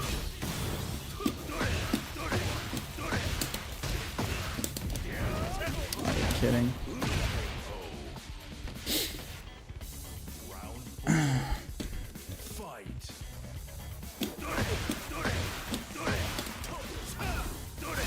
That's, yeah, no, I gotta say outside of that, no, I don't cry too much. I cried when my mom died.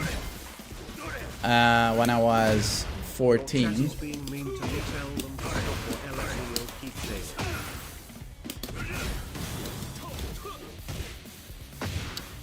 Nice cup of tea. Thanks for 22 months. I appreciate it. Oh, Frenzy. Oh, it's quite alright. You know, it's 25 years ago. I appreciate it, but it's quite alright. How did she die? Lung cancer.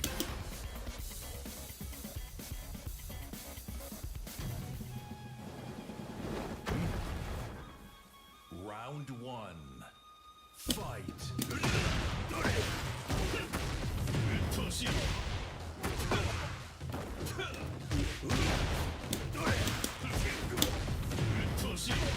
Oh, you're smoking. Yeah. She never smoked. She was just genetically predisposed.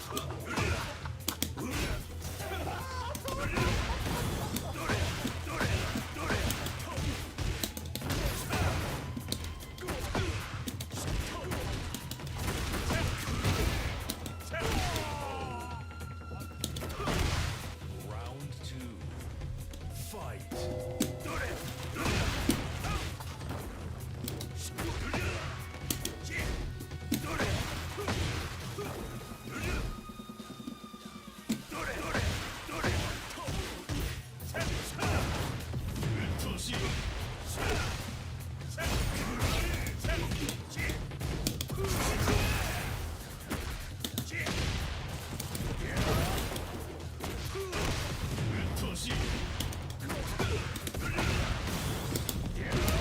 Bagoosh.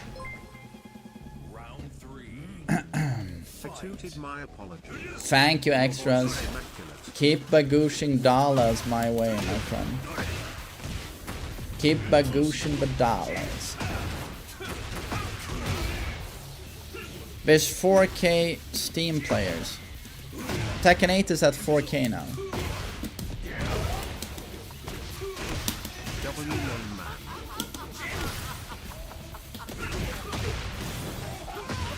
Wet fart sniffer. Love the name. Thanks for that one. Oops. Round 4. Fight. It's a Monday morning. Yeah, but...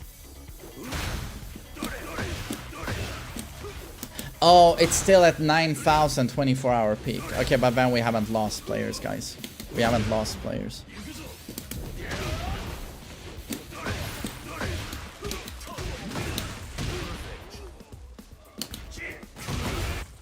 The reality with Tekken is that like Tekken players are so fucking passionate about this game and so addicted to it. Like the amount of diarrhea they would have to inject into this to make people quit is just... Because for me, I just think back to Tag 2. Tag 2 did not make me quit this game. So it's just like, I don't know what will. I don't know what will. Yeah, there's no competition, but Virtua Fighter 6 is coming, right? Maybe that will do something, you know.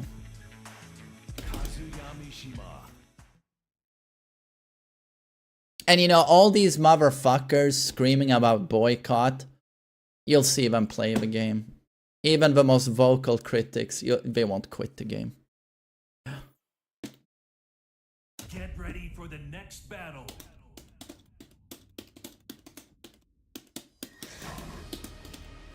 Round 1.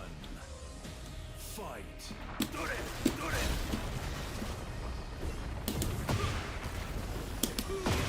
Yo, Robert, tjena. Exactly, they'll be back. They won't quit.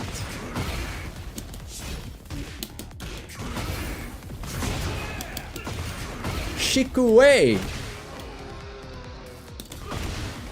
Round 2. Fight.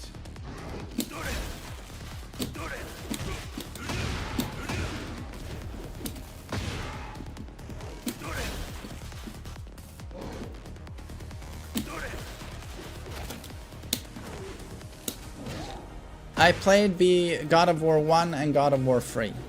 And then I played the new one. No, the 2018 one. But I think God of War 1 remains the God of War game you should play. Riker, thanks for 2 months.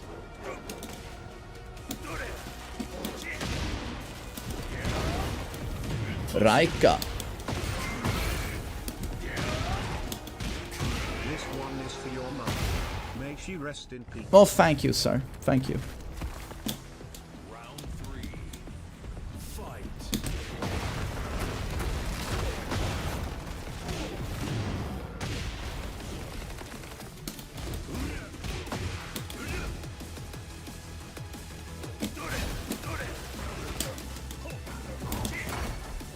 Oh, yeah, oh.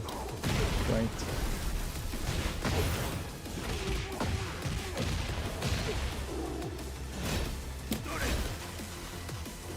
Luhar, dude, like playing on 200 ping, it's a bit difficult.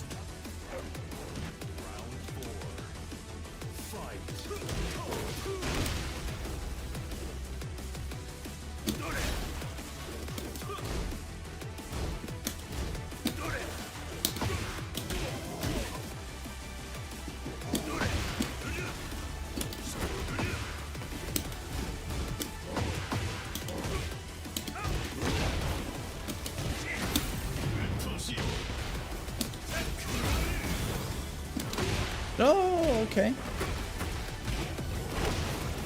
Babadook, I watched it twice. Babadook is a modern horror masterpiece, in my opinion.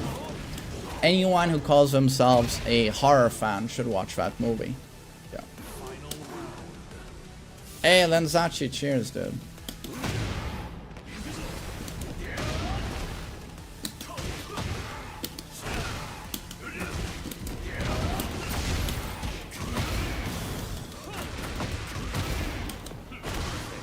Oh my god. Saw is the best horror ever. I did not like Saw personally. KOS bans his viewers in an abusive way. In an abusive way. Do you mean he bans people for being annoying in the chat? I mean, that's what streamers do, though. You know.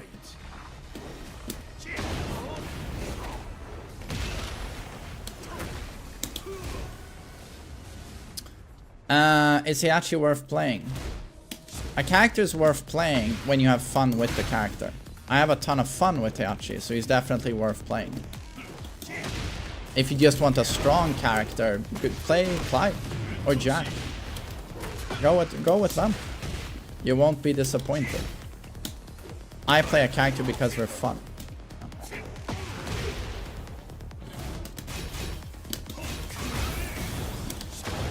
Oi, okay, good one, Shady.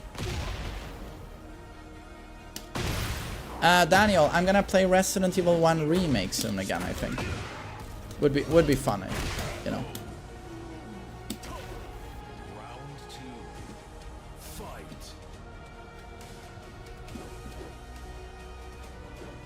Fight. Greasy, Yoshi is probably not broken anymore. No. He got some pretty heavy nerfs. Are you on Lever again?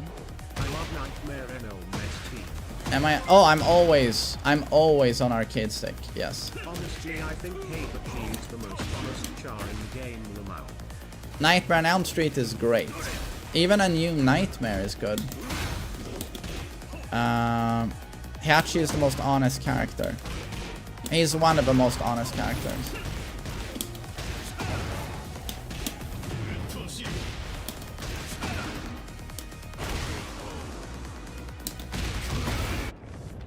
I loved Crash Bandicoot. I played the first one on release. Loved Crash Bandicoot. Still remember when Crash Bandicoot 2 dropped, when it released, and it looked so good. Looked so good. No, I loved Crash. It's a shame the IP, like, didn't really survive. Everyone was expecting it to become the new Mario, you know, but it, well, not quite. I mean, it's tough to live up to Mario, though.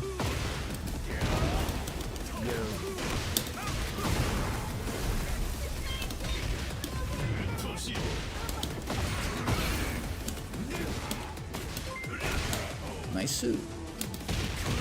TMM, we want full ranked. He is so fun to play. Yeah, it's just, I'd feel bad if I'd run around and abuse the broken Paul, you know, unblockable damage. Gizmog, thanks for 16 months. You still like this game? Yes. I love Tekken. Awful patch, but I love Tekken. Yes. Is Kazuya the best to learn the game with? In terms of learning the game, Kazuya is so restricted in how he plays, so I typically say go with Paul. Paul does every single little mechanic Tekken has. He does. And he also has some execution. So I feel like Paul teaches you every aspect of a game, in my opinion. Maybe back to Tekken 7. For me, no. Absolutely not. No.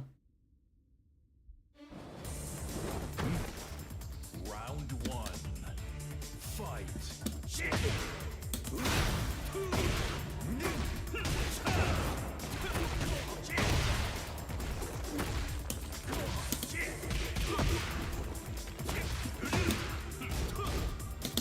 Right? Oh, it's Shadow. The Lord of Kazuya. What a whip!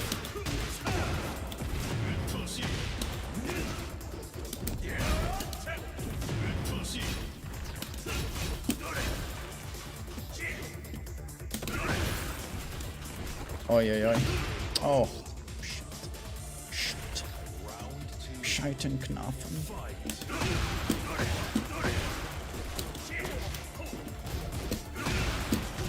I love it. I take like a 2-day break, and now my perfect electric is nowhere near where it should be. It deteriorates so quickly, stuff like that.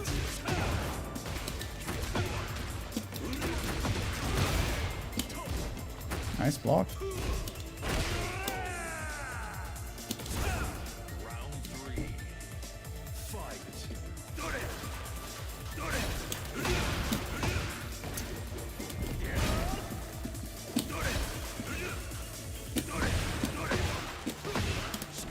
And I'm dropping that all the time as well. Fuck.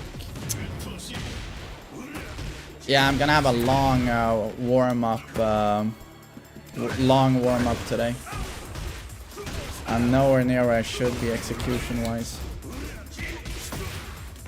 Such a fresh commodity, like perfect electric execution.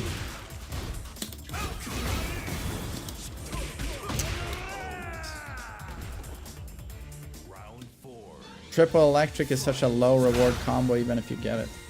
It makes sense more than ever actually, that combo. More than season 1 due to the new tailspin.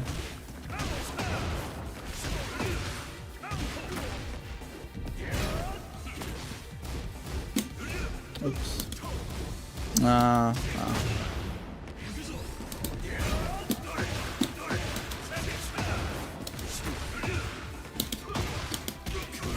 That's good.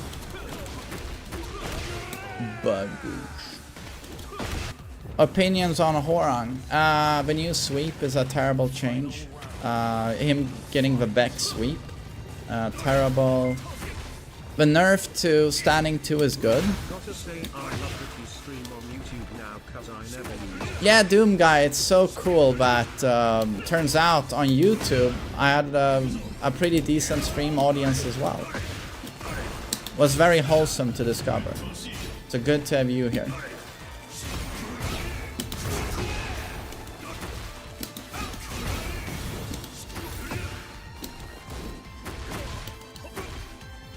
Yeah, but Horang, I don't like the changes. Although, you know, it doesn't even come close to, you know, Lee and Steve. I think Lee and Steve were done the dirtiest this patch. The dirtiest. How are you managing to stay sane playing this season? I don't understand the question. What do you mean? But I'm not getting salty playing it? Or...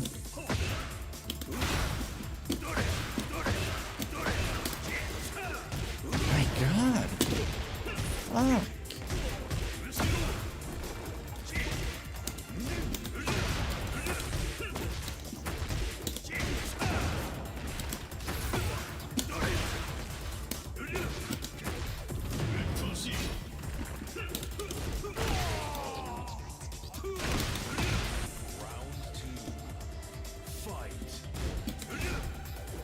I mean, if you're wondering why I'm not salty when I play, it's like I've worked a lot on my mental to not be salty. And more, you know, the things I don't get to try and lab them instead. You know. And recognize when you get outplayed. You know, it's something I've been working on for years, you know. Have a good mental when I play. And I apply it to every game I play, you know, be it Dead by Daylight or whatever.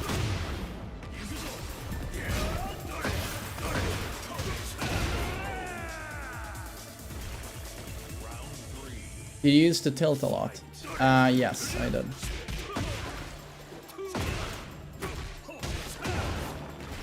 DBD has ranked. Yeah, that's the default mode, is ranked.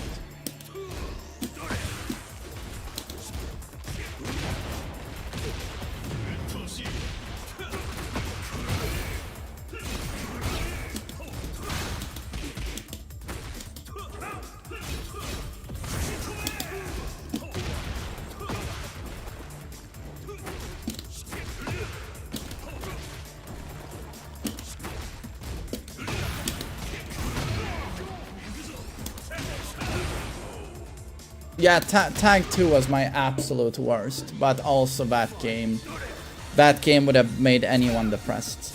Like.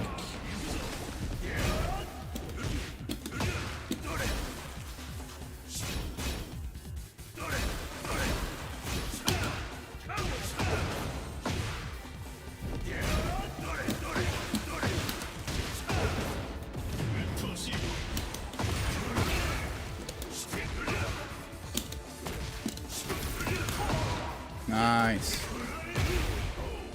What do I think about Kazuya Season 2? I really like him. Really like him. Oh, Suckakak, I said, good to see you by the way. I said 5 minutes into this stream, but I watched a few hours yesterday of Zubat playing against, because he was playing ranked 3 days ago. Oh, sorry, he was playing solo queue survival. No, he even played with his friends in a stack a few days ago, like a 6-hour stream, and he only played against Kanekis. I think he got like 1 blight, but then it was just Kaneki, Kaneki, Kaneki, Kaneki, Kaneki, Kaneki, Kaneki, and it was the most broken shit I've ever seen. Even Zubat says, he said Kaneki might be top 1, even better than Nurse. Because with Lethal Pursuer, he has the best mobility in the game. Clears the entire map in 1 second, and then gets his 20-meter missile auto hit that is undodgeable, the first hit.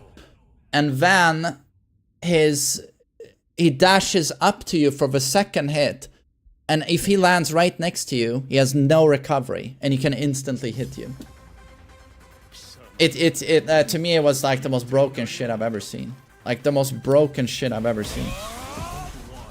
Yeah, retro. It's just when even Zubat is like, there's no counterplay.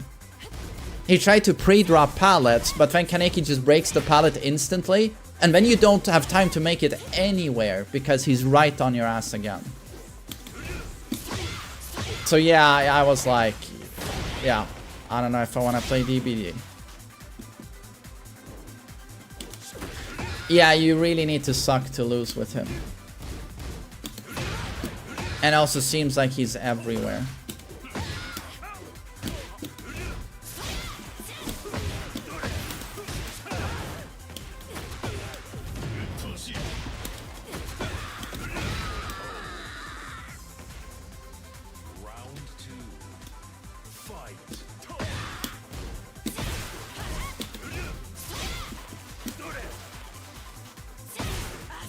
Why you lie that you're a subway worker?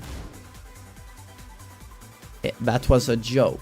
When I said that I cleaned the grill, that was a joke.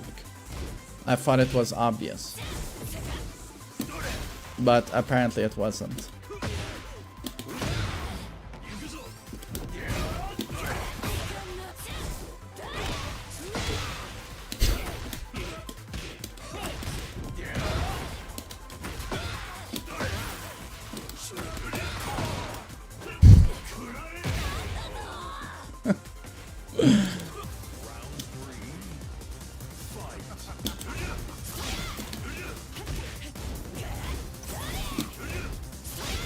Blad MC, thanks for 27 months. I really appreciate it. Thanks.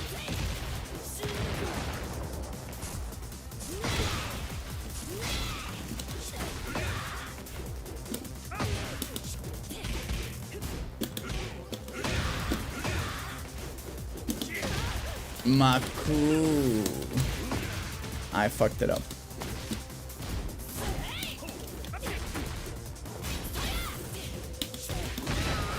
Nandayo. What do you think of a new rank system? That's one of a few positives with this patch. The new rank system seems much better. And the ranks are way more meaningful now. More meaningful.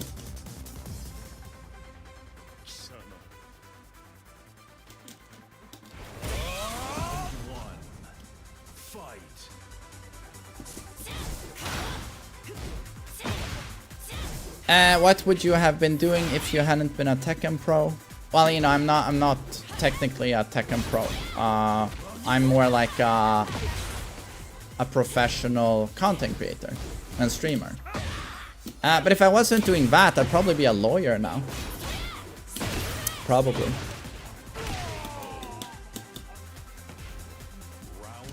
Would you play a first to 10 versus Keisuke? Of course I would. Are you gonna watch DMC anime? What's DMC anime? Devil May Cry.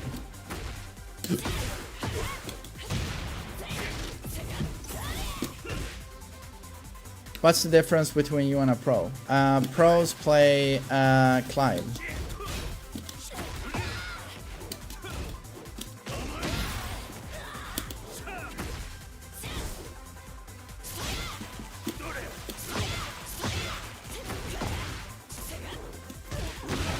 Mack. Oh, really? Das ist eine Wolfsblattenschnaffen?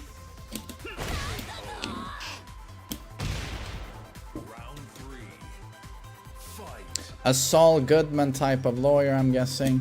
Nah, I'm honest to a fault. Too honest. Honest to a fault.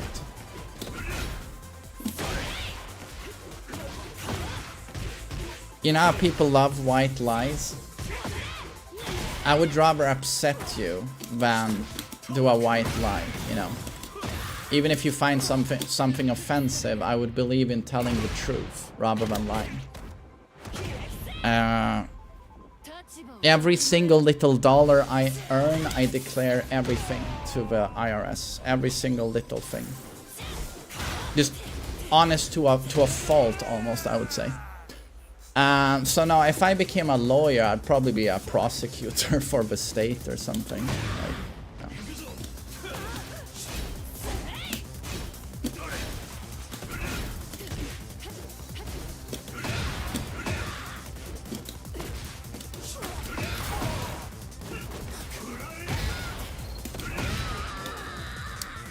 Geech.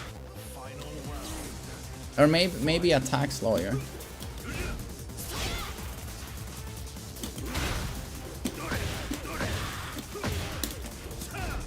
My god, I suck today. Fuck.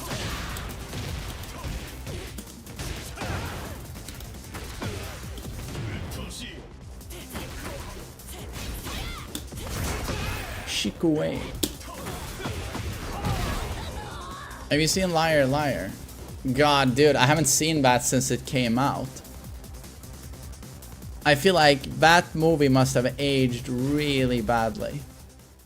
I do remember Jim Carrey with his kid vote. The claw, the claw. I remember that. And big tit lady in the elevator, but...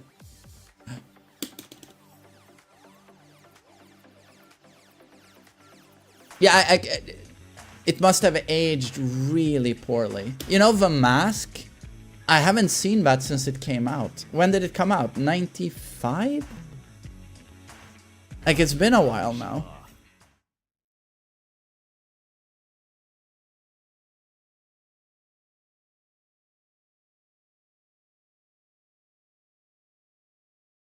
But one thing I remember about The Mask is like, holy shit, how good looking Cameron Diaz is in that movie.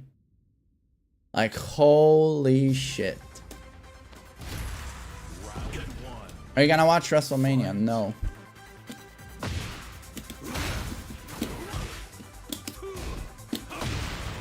No, it is Maximum Wood. Like, holy shit, does she look good in that movie.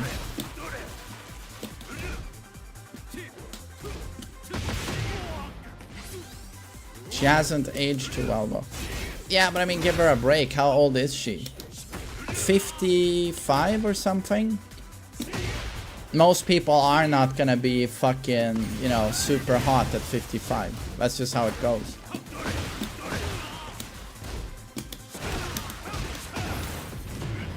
Deimos, thanks for 3 months.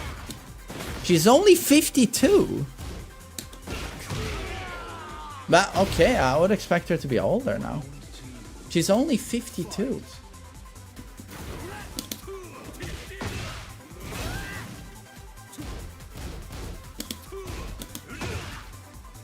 I think Jamie Lee Curtis, she looked super good for the longest time. For the longest time, she looked super good. But also very underrated in how good looking she was. Watch A Fish Called Wanda. I mean, if you haven't seen that movie, watch it. It's super funny. A Fish Called Wanda. But, oh my god, is she hot in that movie. I rewatched it like a couple of months ago and it's like, her figure? Like, Jesus fuck. Or True Lies, exactly, her dance scene.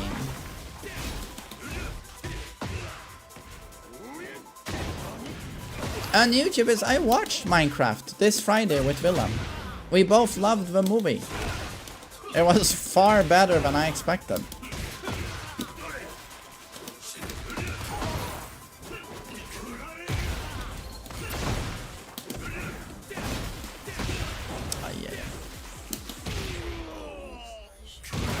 Heather Locklear, yeah, she was super good looking. Super good looking. Michelle Pfeiffer in her prime was like perfect looking. Legit perfect looking.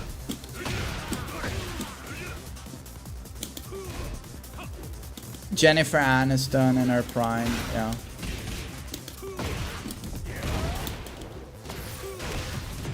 What hot female actress has aged the best though?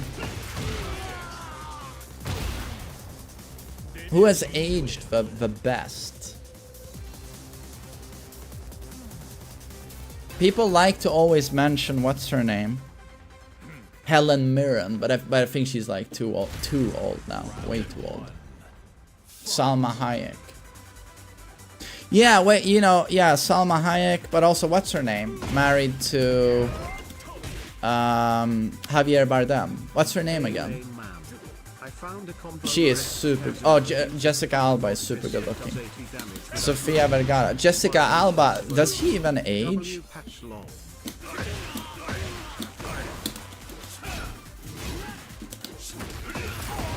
Penelope Cruz. She is, I mean, she's what, in her 40s?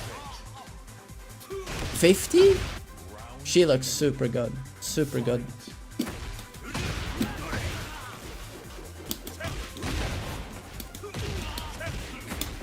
Monica Bellucci, yes.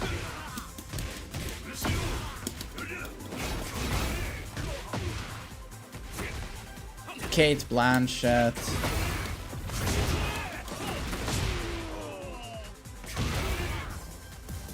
Yeah, Jennifer Lopez looks super good as well.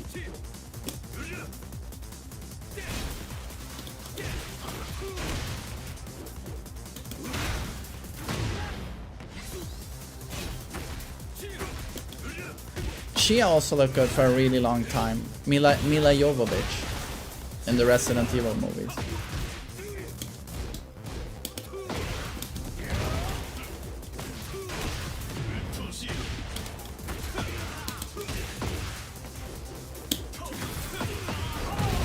Bagoosh. Oh, Jennifer Love Hewitt, that's a good one. Yeah, she was also like perfect looking. Legit perfect looking. Like 90s and early 2000s.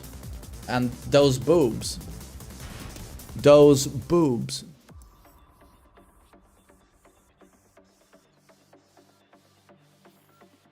Good games, Mixed Wolf. I'm a Shana Chris. Oh, it's a good day today. Had a very nice weekend with Wilhelm, but I'm just so drained, you know. Just single dad life. I'm a very high energy person, but sometimes even I crumble. Like Wilhelm needs he's the best kid, but he needs a lot of attention, you know. So you gotta be there for him. And then we had both Saturday and Friday, Saturday, Sunday. We had a lot of plans during the days, and you know, it was just. And on the Saturday, we hung out with my friend Marcus. I know you've met him, and his 2 kids, and it's just, God, I felt it this morning. I just like, fucking, even though I slept, it's just fucking drained.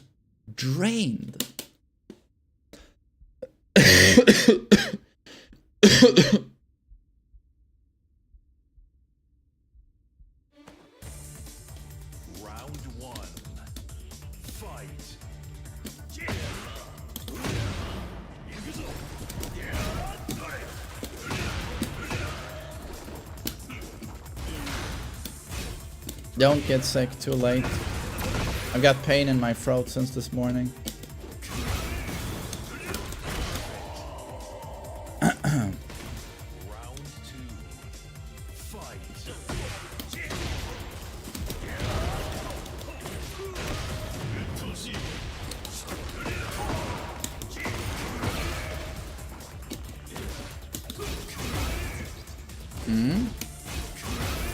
No punir.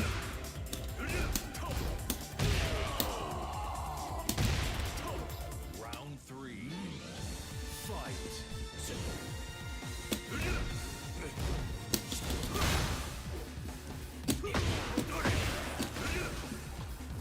Jesus. Well, even I'm dropping every combo, but I'm still at a 10 win streak. So there is hope. Hey, got it. There we go.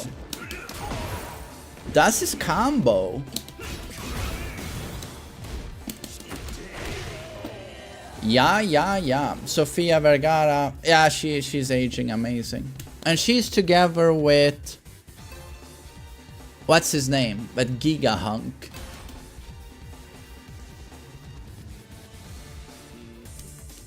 Round 1. Fight.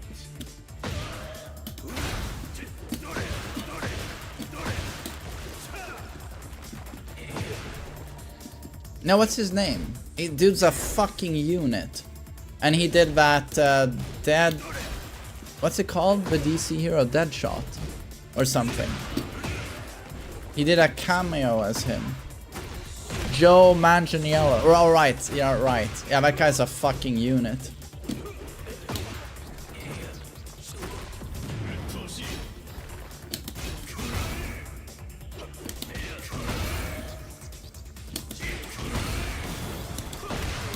Will Smith.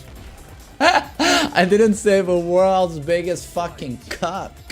The world's biggest fucking cuck. Oh, Deathstroke, right.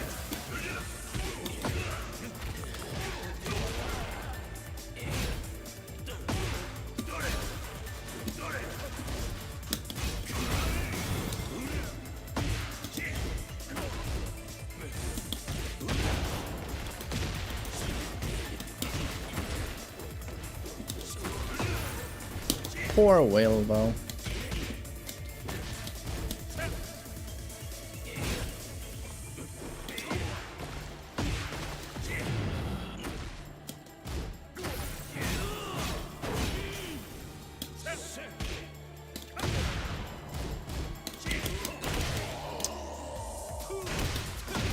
Round 3. Bagoosh.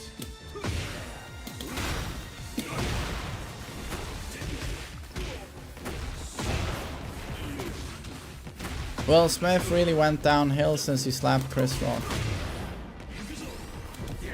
His downturn started like a long time ago. I mean, remember when his wife emasculated him in front of everyone? insisted he does like a sit down with her that they broadcast, and she literally treats him like a fucking loser in front of everyone. I mean, she is seriously a pile of fucking shit. And he can't even recognize it. She has like, she must have this enormous like emotional like control of him. Enormous control.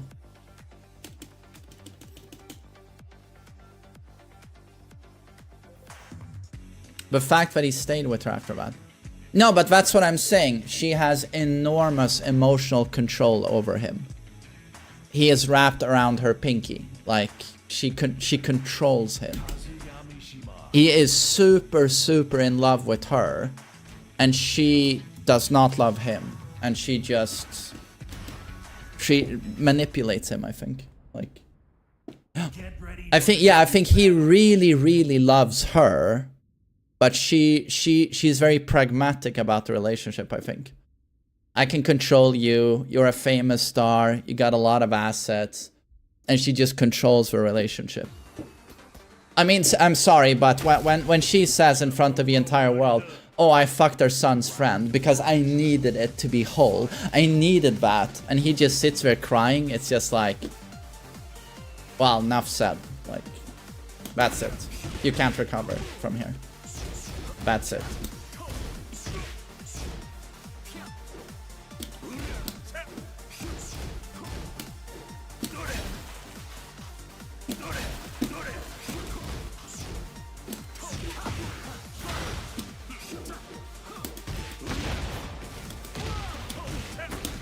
Yeah, I had an entanglement with my son's friend. I had an entanglement.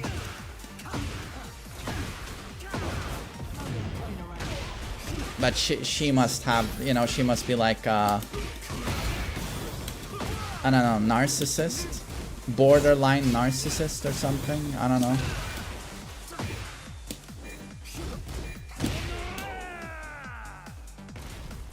Round 2. Fight.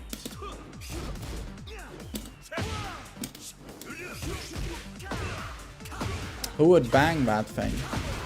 I mean, she's good looking. She's just, you know, probably as a person, she's poison. But she's good looking.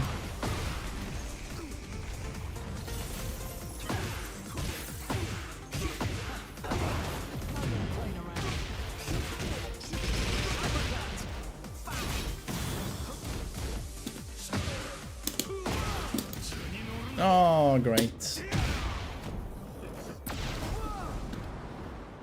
Isn't she sick? Sick? What do you mean? Do you mean the balding or?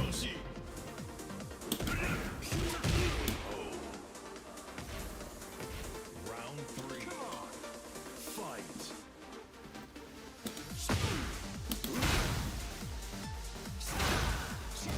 Sick in the head? I mean, most likely.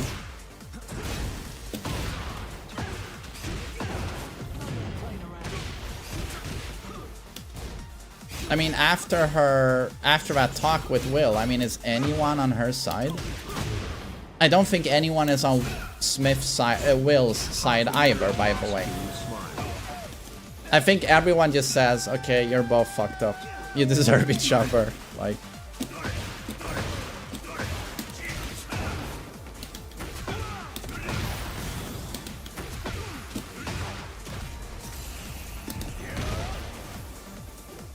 Yo, Luna Banshee, that's a tier 3. I really appreciate it. Thank you so much. Thank you.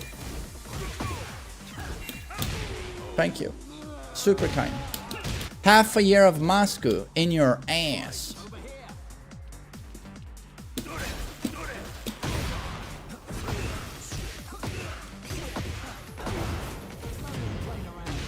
Resident Evil 1 today. Nah, Tekken 8 only today. I need to get back to coaching. Tomorrow I'll be doing Tekken and start my Street Fighter arc with Bison. Shit.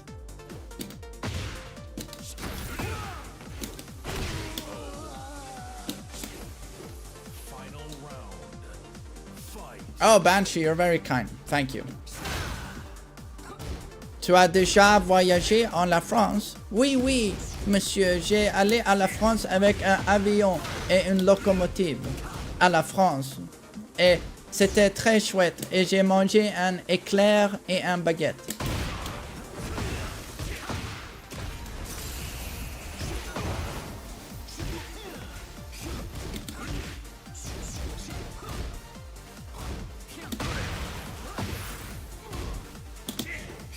Fuck.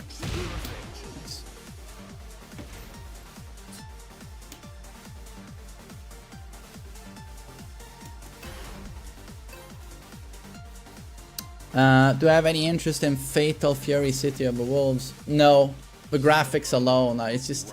It looks so dated. It looks... When I watched the Ronaldo trailer, I was just like, is this Game Boy Advance Ronaldo's football adventures? You know, it just it looks so fucking stupid. So, no, I won't be playing that. I'll be trying Street Fighter now, and when Virtua Fighter drops, I'll be trying that, of course, but Fatal Fury, no.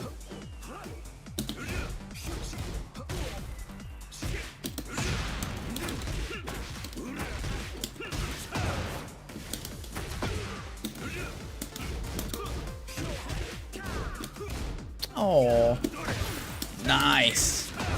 Das ist eine Punish. Cool.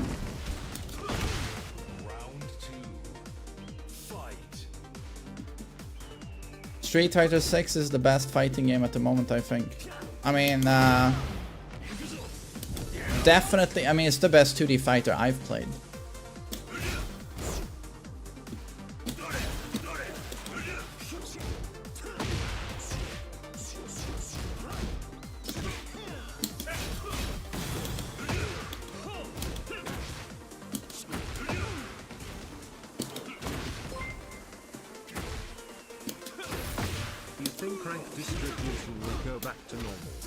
You mean like it was before? No, no. It is much harder now to rank up. And I'm not talking about the skill level at the ranks. I'm talking about the astounding amount of points. You need to play so much now to go from Tekken King to Emperor. Is it 4 times what it used to be? So now ranks are never gonna go back to what they were because too many of you don't like playing ranked. So for you guys to rank up, it's gonna take forever. You know.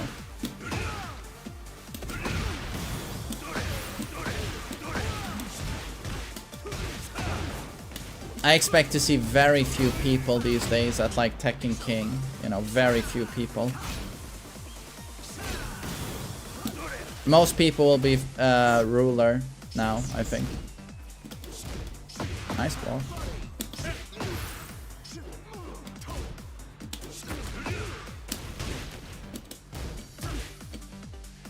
Do I have interest in animes? You mean anime as in anime? Not really. Not a huge fan. I like FMA Brotherhood. I don't really watch it. Sometimes I watch a few scenes, you know, but FMA Brotherhood is good. The Akira movie is a masterpiece. But outside of that, I've never really watched very good animes. I think Dragon Ball, for example, is really bad in general. It has some qualities, but it's just not good. I also tried Attack on Titan, but I just did not like it. Did nicht like it. Yeah, a lot of people love Attack on Titan. They really do, but I lasted 13 episodes and then I just couldn't do it anymore.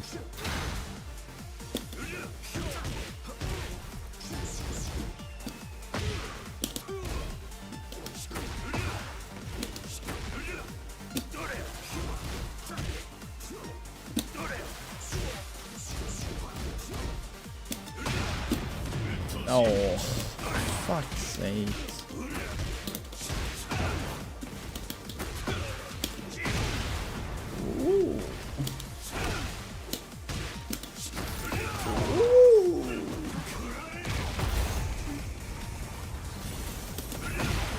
And then another one in chat, you should watch Vinland Saga. And as I've said a million times, my friend said Vinland Saga, dude, it's basically Transformers except everyone is gay.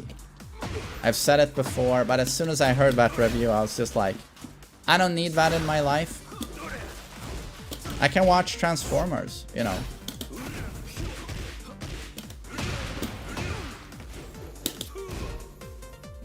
So I was like, I'd rather watch Transformers, man. I don't need a spin-off for everyone sucking cock. I don't need the spin-off, you know, where Megatron is getting spit roasted by fucking Optimus and Bumblebee. It's like, nope.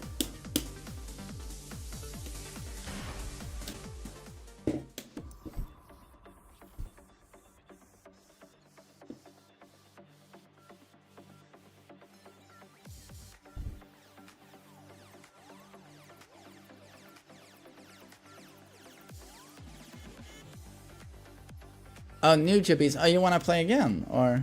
No, no! Sorry. No, you just joined. Your friend was trolling. He never trolls. He's always dead serious. Why do you hate anime? But I just said I like FMA Brotherhood and that Akira is a masterpiece. Can you stop seeing the entire world in black and white? Thank you.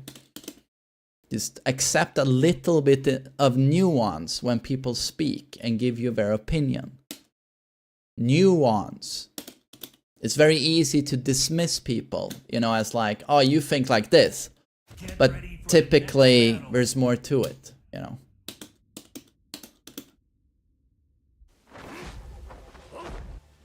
Round one. I should watch Arcane. But people say season 2 is not that good.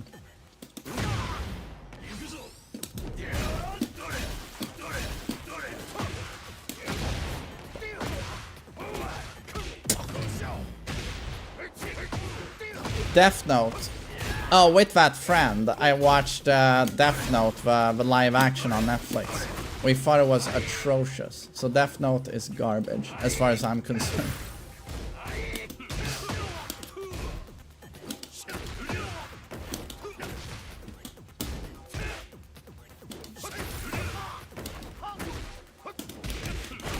Watch the anime. Dude, I talked to someone who's watched the anime and he was like, well, most of the stuff still happens.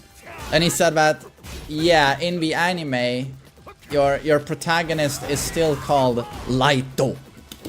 I am Lighto and he is Darko. It's just, I'm sorry. It's too edgy and corny for me. What is he called? The lead character of Death Note, Lighto. I am Lighto. It's too much for me. I can't. I check out immediately.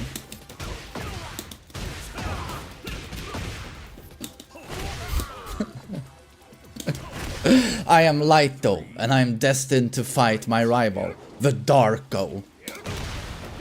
And then in the live action, there's some fucking like dork detective that's always jumping up on tables and chairs. He's like FBI, and when he has meetings with people, he jumps in like a little ninja on like tables and chairs. And he sits like a ninja. We must talk about I'm just like, this is the most retarded thing I've ever seen. And I'm like, surely they must have made this up for the movie, right? And the guy who's seen it is like, no, that's from the anime and the manga. He does that, and I'm just like, yeah, I'm out the door. I can't.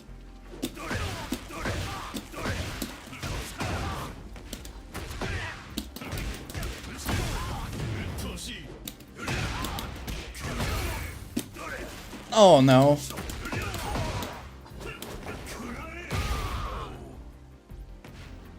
Your friend lied. So in the anime, that detective does not jump up on chairs and tables, or... Round one. Fight. He does. Okay. When he does that and then gives edgy speeches, don't you go a little bit like, this is kind of cringe? You know, this seems to be, this is more geared towards like what teenagers think is cool. I don't know, I just can't with stuff like that. I can't watch, it's unwatchable for me. Unwatchable.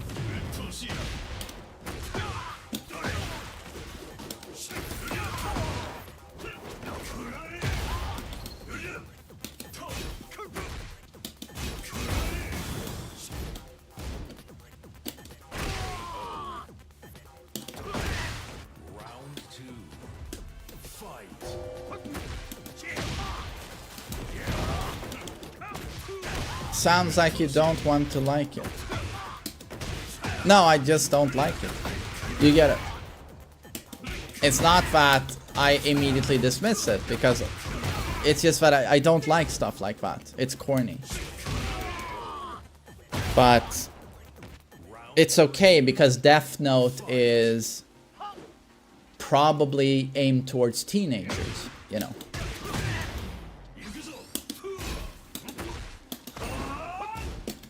Guys like me are not the target audience of Death Note. 100%, no.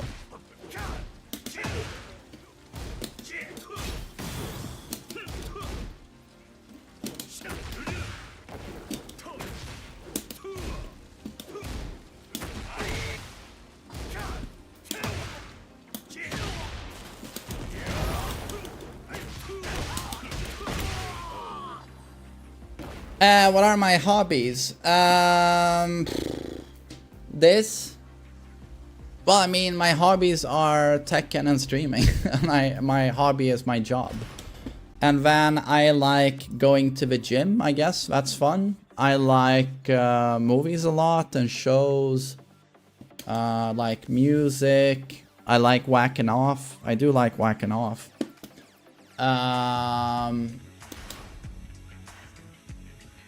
Pooping? Is that a hobby? Is it a hobby if you poop while you have your phone and you're like scrolling stuff? I do that. Geez, what are my hobbies even outside of this? I mean, that's, to be honest, what I do. Yeah, that's what I do. Get ready for the next battle. I'm probably I know it sounds weird. Did he just bring his phone into the bathroom? Yeah, I know. I sound weird to you guys, but sometimes when I'm taking a shit, I'm actually watching stuff on my phone. I know it sounds alien. Yeah.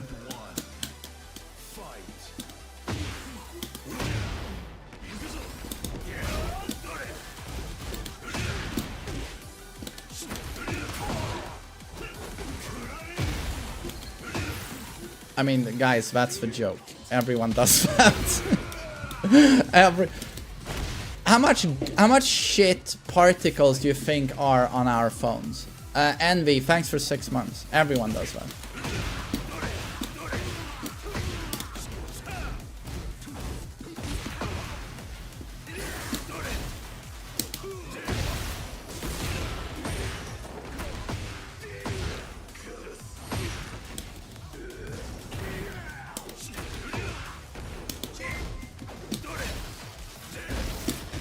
Vinland is about a warrior with extreme PTSD being sold into slavery and trying to find a way to live without war and violence.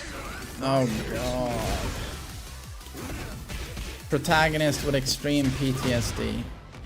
Does there exist a seinen protagonist who's not like mental trauma? Does that exist? A seinen where the protagonist does not have trauma PTSD? Like, is that a thing? Goku, that's not a seinen, that's a shonen.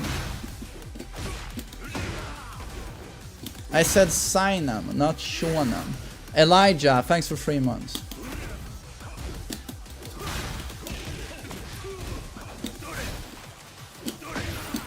Tokyo Ghoul is a seinen.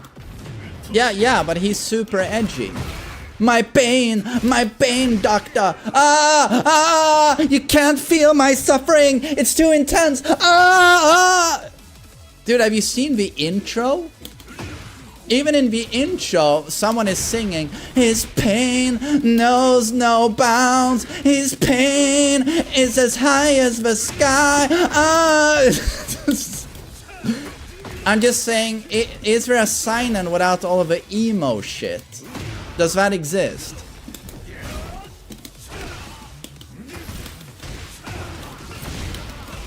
So what I'm saying is, does there exist a seinen protagonist that's not an edgy emo loser that stands in corners alone, you know, looking like the no one understands me, no one can get my pain? Does that exist? That's all I'm saying.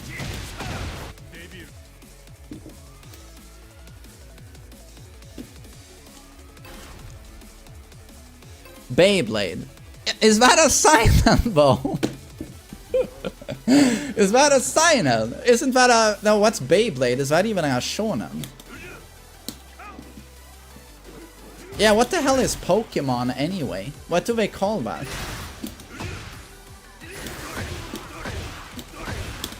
What genre of anime is Pokemon?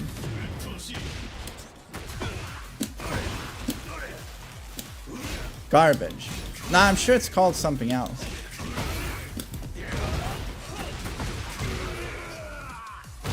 Animal abuse anime. Yeah, exactly. Aren't all the Pokemons, aren't they like slaves? Isn't it exactly like, what's it called, rooster fighting or dog fighting? Aren't the Pokemons like slaves? Summoned by their fucking slave masters?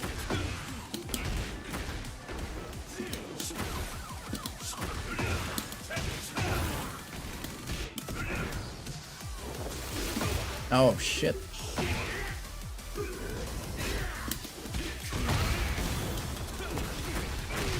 Yo, Gook, what's up, buddy?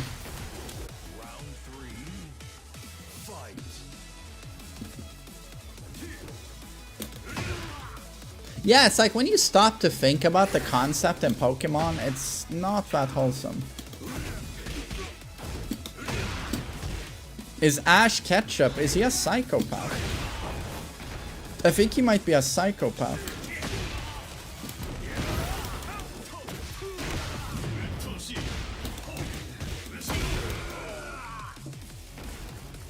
Ketchup. Isn't that his name? Ketchup.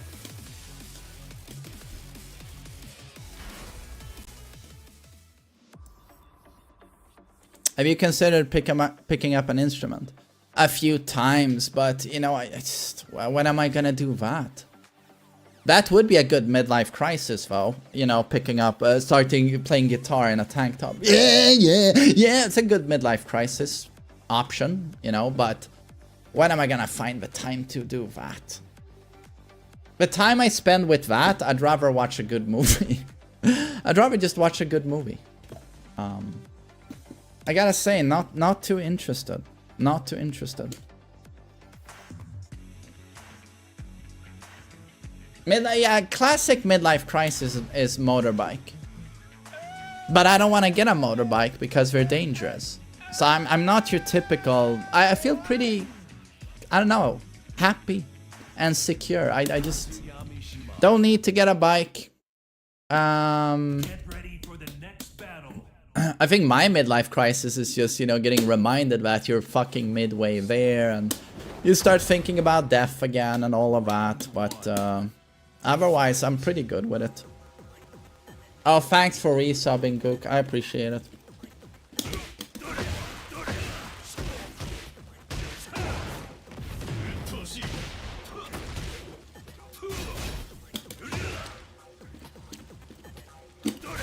What car do you drive?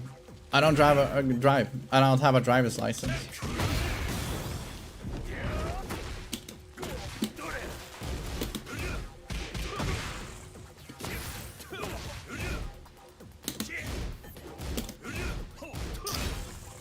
Up.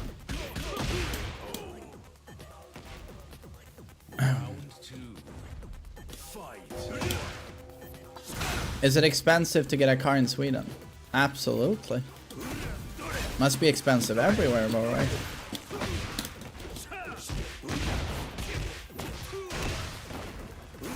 Do you just use public? Yeah, if I need to go somewhere and with Willem, we take the train. Or we walk.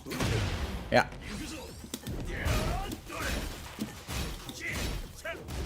Or we take a bus. Stockholm is a pretty small city, you know, relatively, and the public transportation is really good.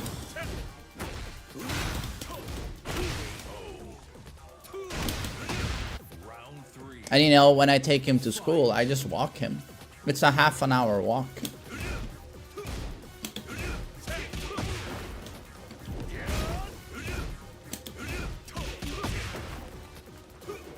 And you know, I just work from home. I just work from home.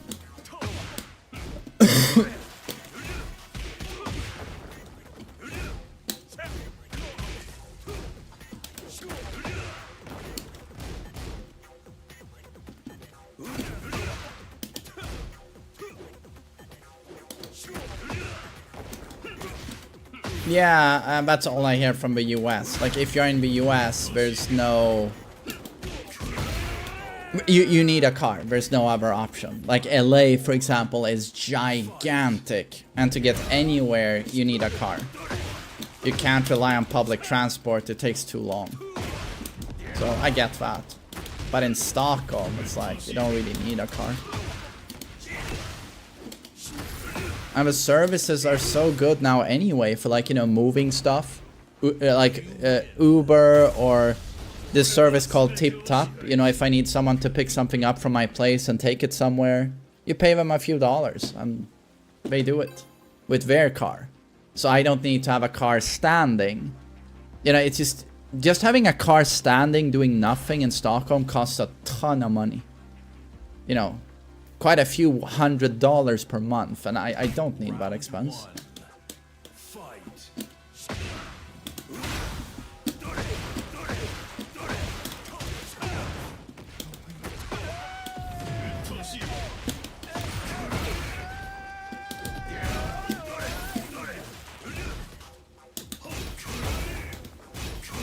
Yo, Daddy Sleeve, thanks for 10 months, buddy. Thank you.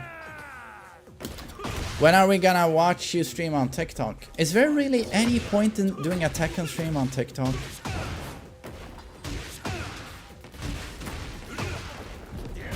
By the way, those of you who are watching on YouTube, what's the quality like right now?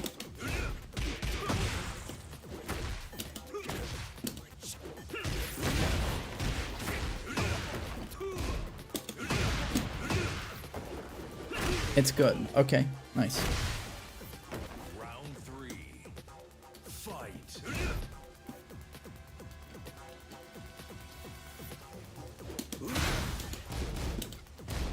Decent 1080.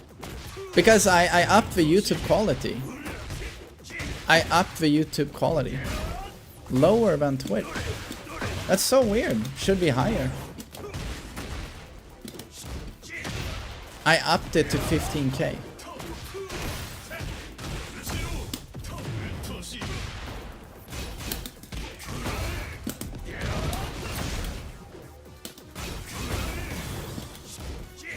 Better than Twitch. It should be better. It has double the bitrate now. Round 4. Maybe I'll try. YouTube is on 15,000 bitrate right now. Maybe tomorrow I'll try 20. Why not? YouTube allows you to do that, so why not?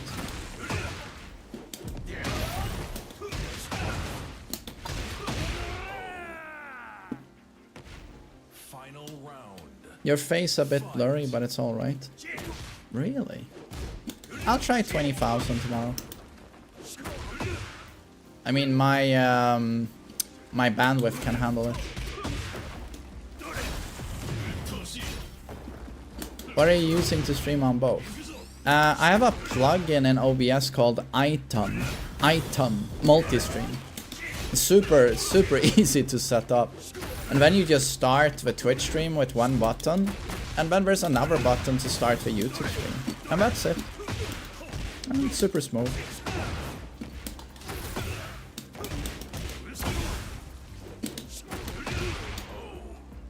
I hope you keep streaming on YouTube. Oh, this is gonna be permanent. It's been nothing but a W for me. Nothing but a W.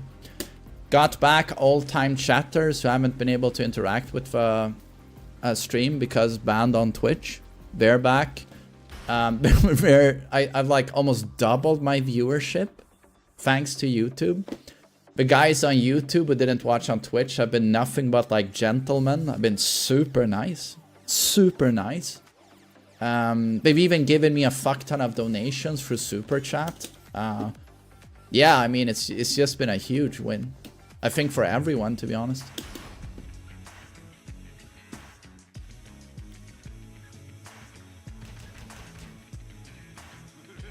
Isn't it bad if banned people can't chat? Nah, because if they are toxic people, you can just ban them on YouTube as well. But the nice thing is that you get back people who were perma-banned on Twitch for garbage reasons. And they can interact now for YouTube. Is there animosity between the viewer bases? I don't think so. Not from what I've seen. Why would there be, you know? You legit taught me Tekken. The least I can do is show some love. You're very kind, Doom guy. Thanks for that.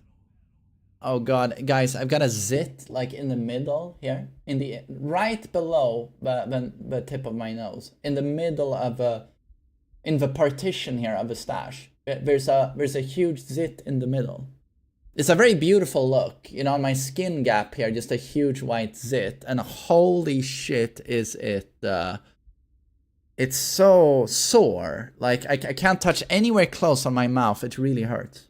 So feel really sorry about me and shower me with donations because I am in pain. I am in pain. Round one. Fight. No, Hyptor, fuck you, you cocksucker. Fuck you. Fuck you.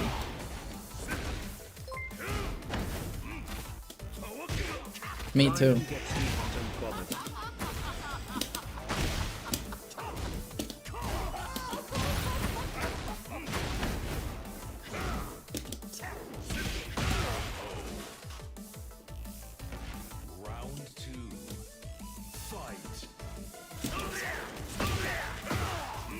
Manscaped advertisements. Do they do zit stuff as well, or? I thought they only did shaving stuff.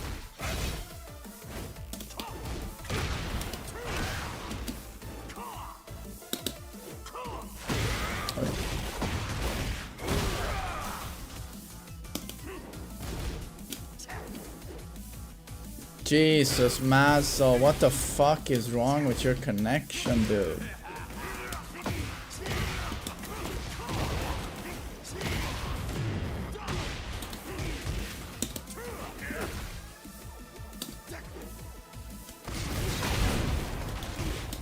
What?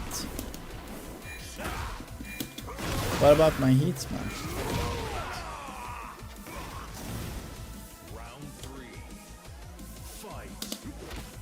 Maku? Eesh.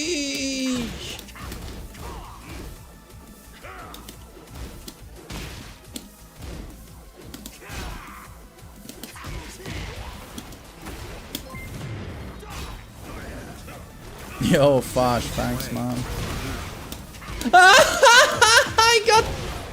I got the hatchet wall splat. Outplayed.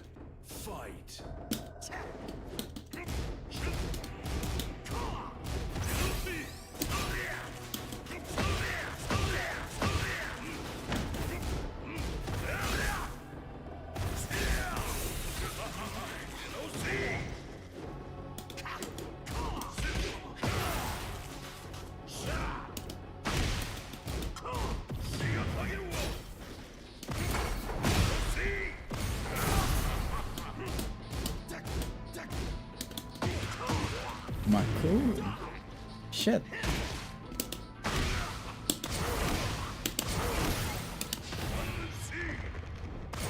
No!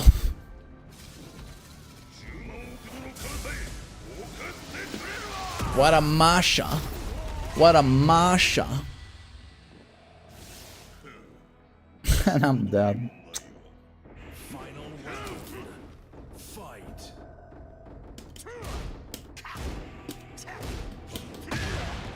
What do I think about Murray blocking misplay stuff? I mean, I don't know. Well, has Murray not said anything about that? Or... I'm sure he must have gotten a lot of criticism for that. Wait.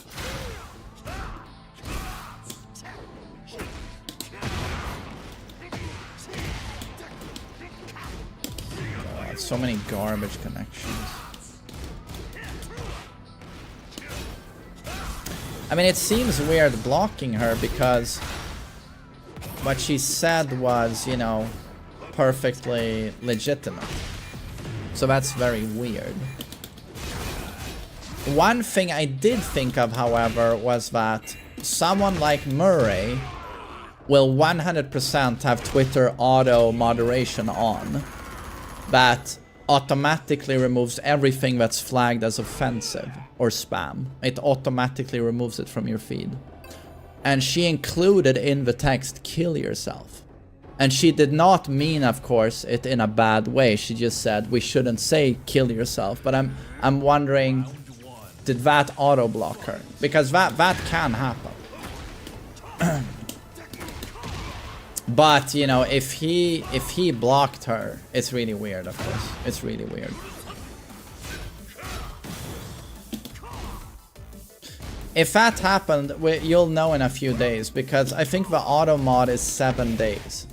The auto block is for 7 days, and then it removes the block. I think that's how I remember it.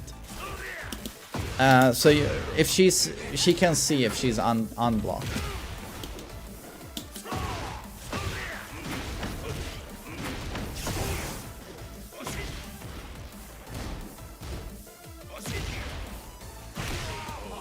Oh, Basubiro, she didn't mean it that way. She said people shouldn't write kill yourself to the devs. People shouldn't write stuff like that. Which is funny that that's something you actually have to point out to grown adult men.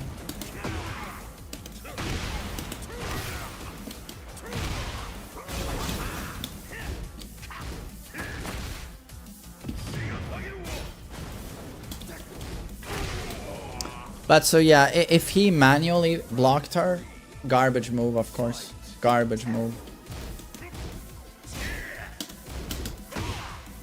Imagine telling people to commit suicide over a game. I don't know, like online toxicity. I thought about this, but like online toxicity is just, it's so normalized. You know, it's like when I play Dota, you know, and first match, I misplay and someone on my team says, go kill yourself. Just immediately, first match. And it's just, it's so normalized. You know. Or like, you know, with this awful patch, right? I just checked Tekken Reddit once and never again. But there's a huge thread with like 300 replies where people are busy upvoting comments making fun of Michael Murray's appearance. Posting photos of him, saying how he's so ugly, what a shit personality, zero charisma, garbage person. And not only are people upvoting this, but even the moderation team on Tekken Reddit is like, yeah, that's fine, that's fine. I'm just like, I actually thought about this a few days ago. I was seriously thinking like, maybe I'm the weird one that thinks all of this is just, I don't know, absolutely disgusting. Like telling someone to kill themselves over a misplay in a video game. Making fun of a developer's appearance because we don't like changes in a video game. But apparently Tekken Reddit thinks that's okay. Everyone is falling in line, joining the thread. upvoting everything, the moderation crew of Tekken Reddit is like, oh, that's great, that's fine, don't remove it. So all I'm left thinking is like, I'm the odd one out. And again, I'm old, you know, I'm 40 years old. But even when I was in my 20s, I felt that was wrong. I felt that was wrong. So either this is normalized, and this is how we've decided that people should conduct themselves. We've decided, yeah, that's good, do that. So yeah, I actually thought about this, like, am I the weird one who just thinks all of this is unacceptable? So I don't know. Maybe I'm the old weird guy, you know.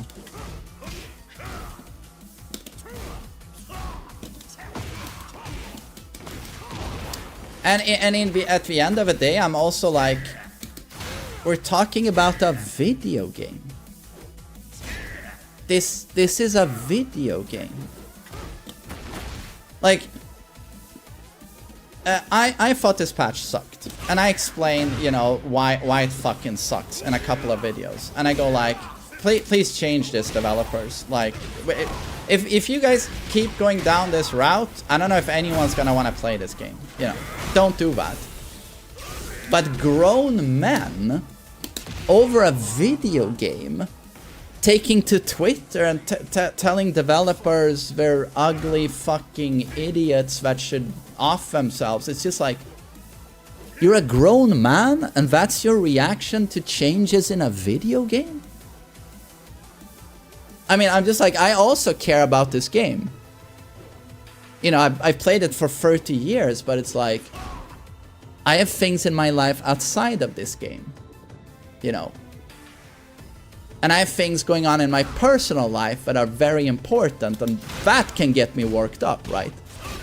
But changes in a video game leading to me like starting an internet crusade, it's just I don't know. I just feel like the odd one out.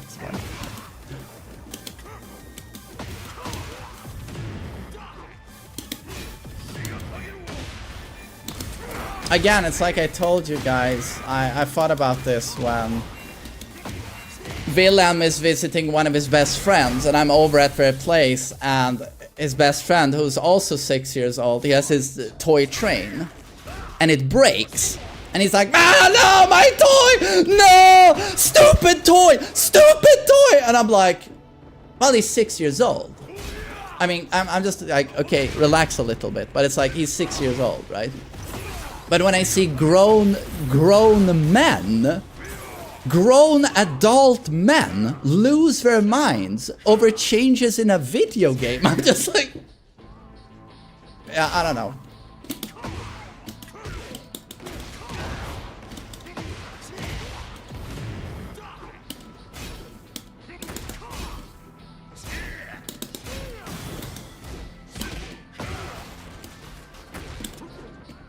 I mean, to me, it's just like, okay, super bad patch.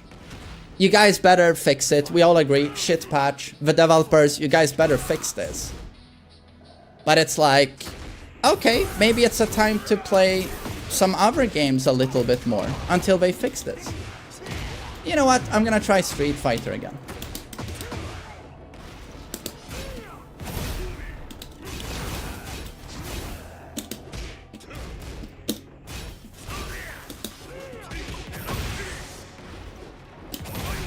Yeah, Street Fighter 6 looks so good. I watched the Red Bull Kumite yesterday, and it was super sick.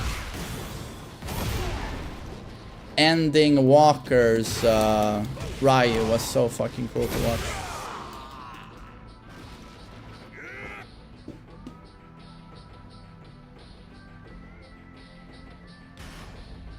You've been playing the new Assassin's Creed and stuff. It's called Shadows, right? I hear it's really good. How was the Minecraft movie? I expected a garbage movie because of the bad reviews, but I was very positively surprised. So, very charming. Loved Jack Black, loved Jason Momoa.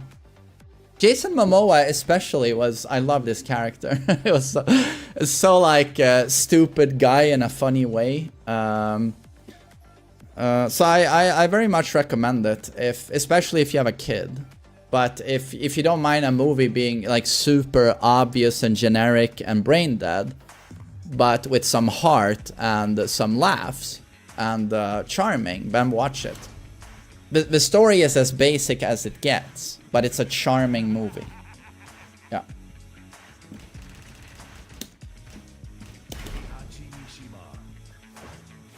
I think you would like to try the first Berserk. The first Berserk Kazan. What is that?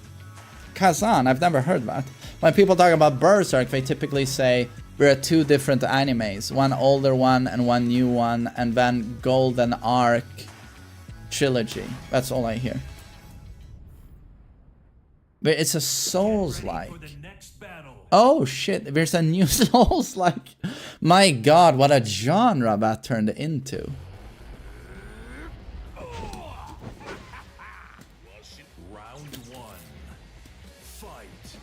Wait, is this geese?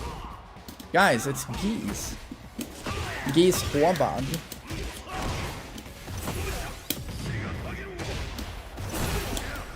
Golden Rashu. I saw the new Bloodborne, Duskblood. No, wait, I haven't watched the trailer.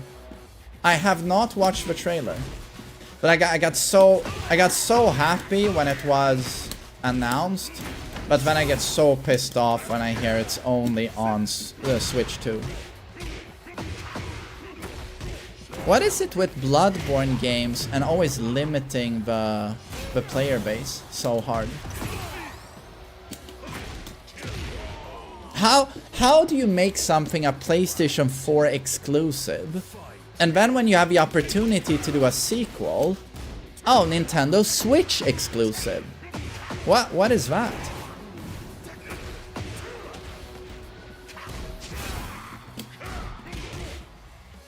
It's an online-only game. Really? By the way, didn't they do a press conference on the game? What did they say?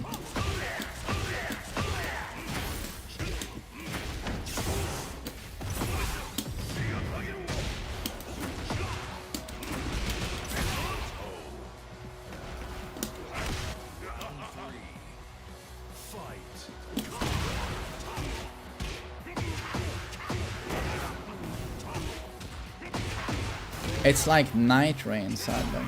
Oh, right. But they haven't said anything regarding if it will eventually drop on like Steam.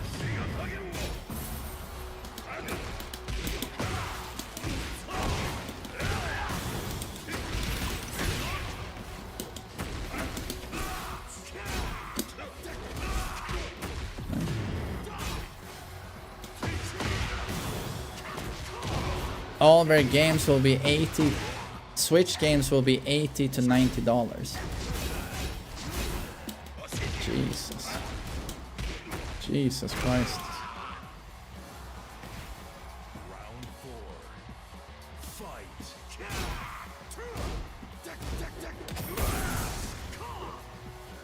Switch is $700 in Norway.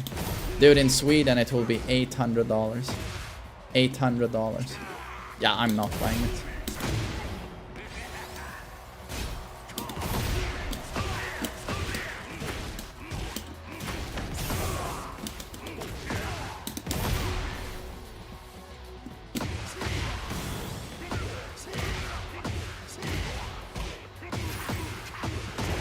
Oh no, Jesus.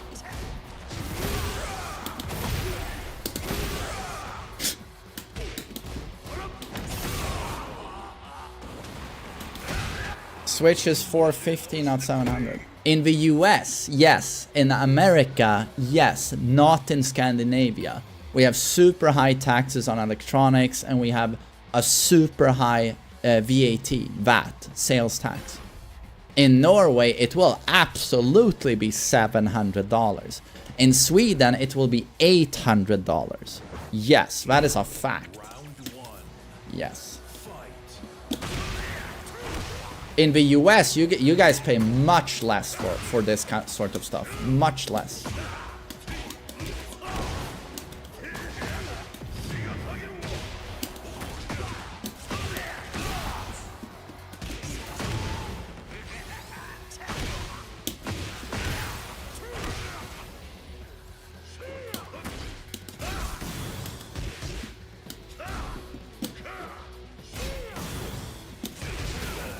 In Russia, $1,000. Come on. Really? By the way, how strong is it going to be? Is it gonna be like the equivalent of like a handheld PlayStation 4, or like how strong is it going to be?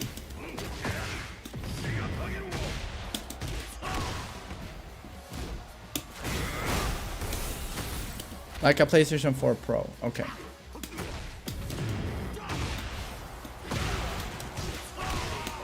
Oh, well, okay. Well, that's pretty good then.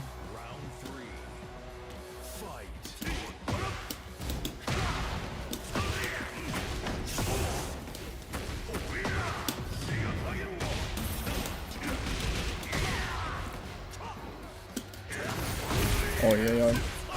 Man is dead. A Street Fighter 6 will drop on it, of course.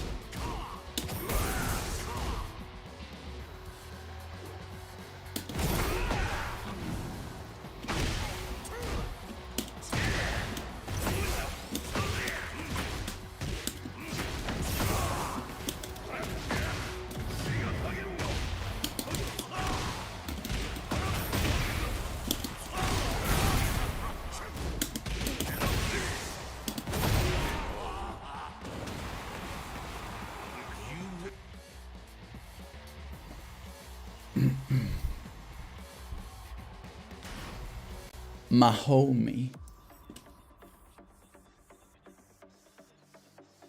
Mahomie.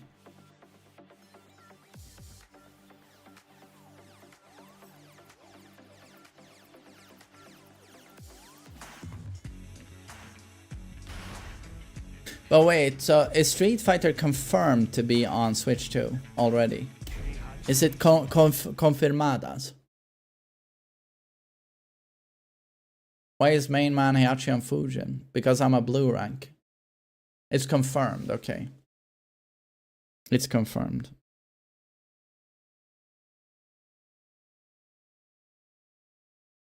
It's a launch title. God damn. And it comes with all of the DLC characters. Damn, that's smart. That's smart.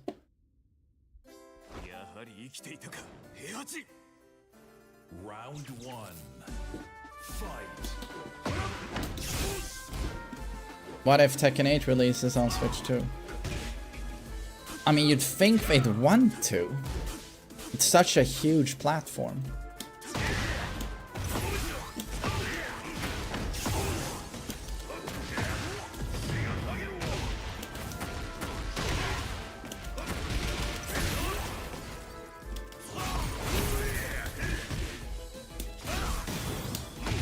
Martin, if you're a 40k fan, you would have already bought Space Marine 2, so I'm assuming you're not a 40k fan. I don't know if it's worth it if you're not a fan of Warhammer, to be honest.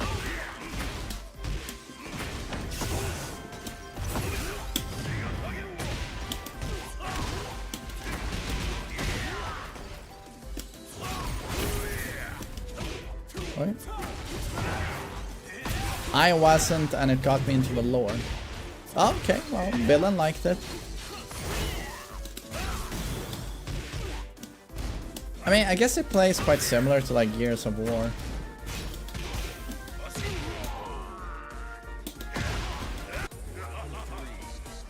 Did they drop more story content for Space Marine?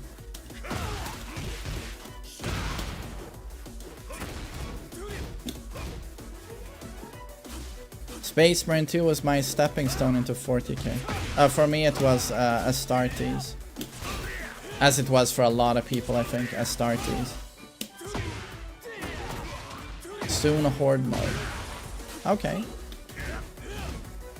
Wait, is that gonna be like Mercenaries? Or like Resident Evil Mercenaries?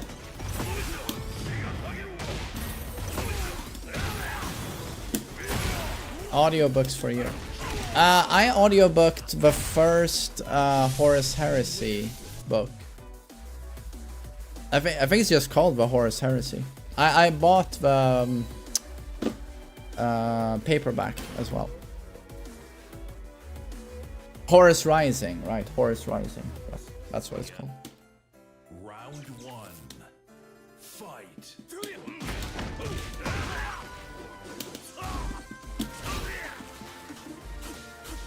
But you know what being such a huge Goku fan, you know Goku in Dragon Ball, he's the coolest. Reading Warhammer lore made me cry a bit, because I was like, my Goku, the God Emperor of mankind, would kill Goku with one thought. Legit one thought, and Goku's brain explodes. And that made me so sad as a huge Dragon Ball fan. Because I realized Goku is a huge pussy. It made me cry.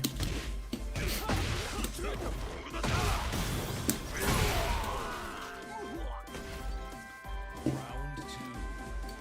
Fight.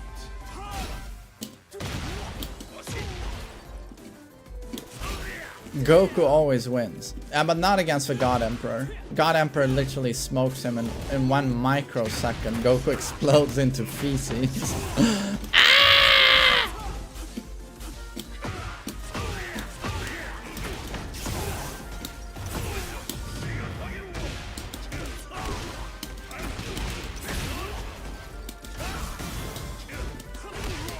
Into feces. Yeah, blood and yeah, it would explode into blood and feces.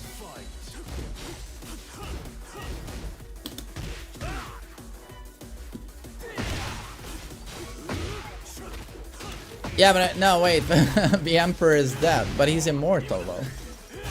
He's just stuck to the throne. Round four. Fight.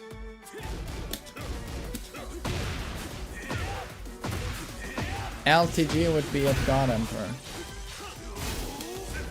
But isn't he still playing Tekken? I think he is. Pretty sure I saw his title like Tekken something.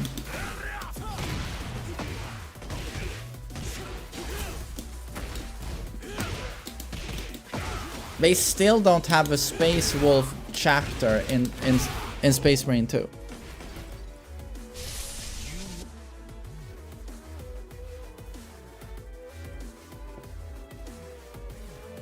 He's uninstalled it for the 50th time. I just wonder what's going on when you uninstall a game like every 2 days, but then you keep playing it. What is going on like mentally? Can someone explain that? God, I would love all of those psychologist channels, you know, on YouTube. You know, oh, a psychologist reacts to Will Smith getting cucked by his wife, Jada Pinkett Smith. And then they just watch the footage and they give you some commentary analyzing what's going on. You've seen these already. Can you imagine one of those on LTG? Like when he's uninstalling and then he's playing the game the next day again. What would a psychologist say about that? It would be a bit interesting. It would be interesting to watch. It's telling yourself to quit cigarettes and then smoking the next day, right?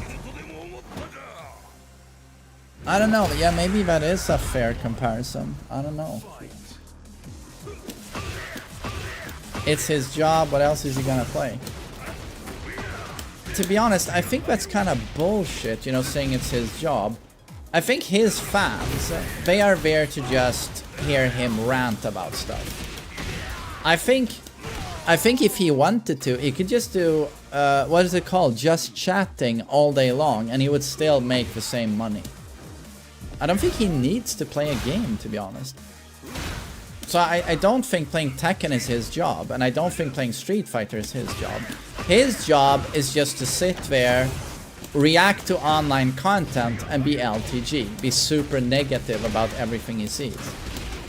That's his job. So his viewers just want to see him shit on everything, I think.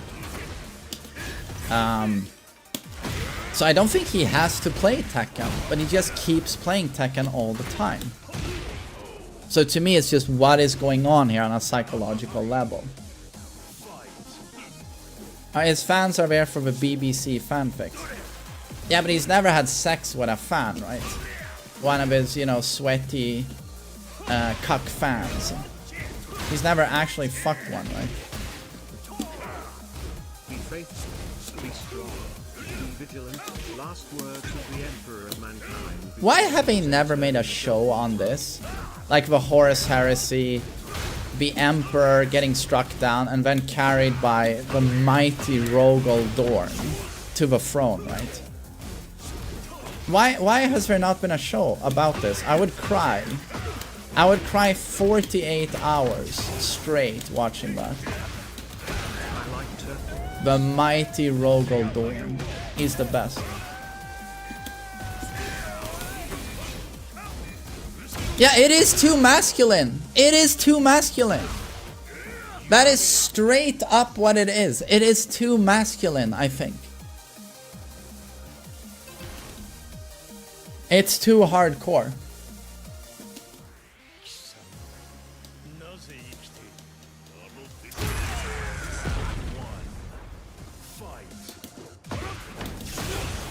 You know, from time to time, I rewatch Con Air. I rewatch The Rock. You know, I love those movies. And it's so sad that Hollywood would never make a movie like that anymore. Ever. They just won't.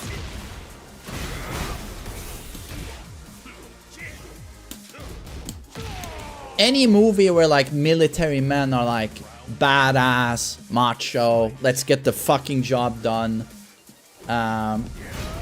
Men, they do their duty, they'll sacrifice themselves to save someone else. You know, pride, honor. Nope. These days it's Timothy Chalamet running around reciting poetry while his two female friends beat up on his bullies. Like, it's just...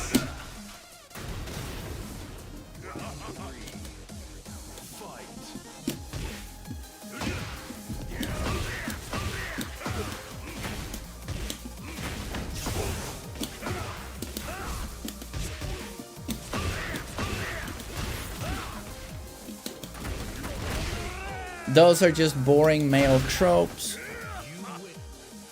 Yeah, but Cyclo, you've had how many years now of boss queen, boss lady queen, and guys are bumbling morons who are idiots and stupid, and how long now?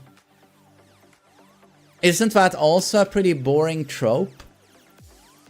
That every dude is Homer Simpson, he's dumb as a fucking brick and he needs a lady to sort him out because he's so bumbly stupid. Like, how long have we been doing this now?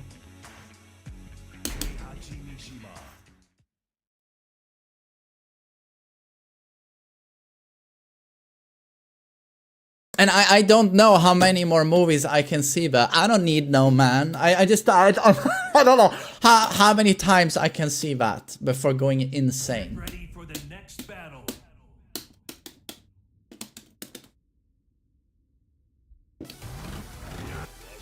Round one. Fight. Just stop watching those movies, bro. I don't even watch those movies very rarely. It's just that it's completely unavoidable these days. It's completely unavoidable.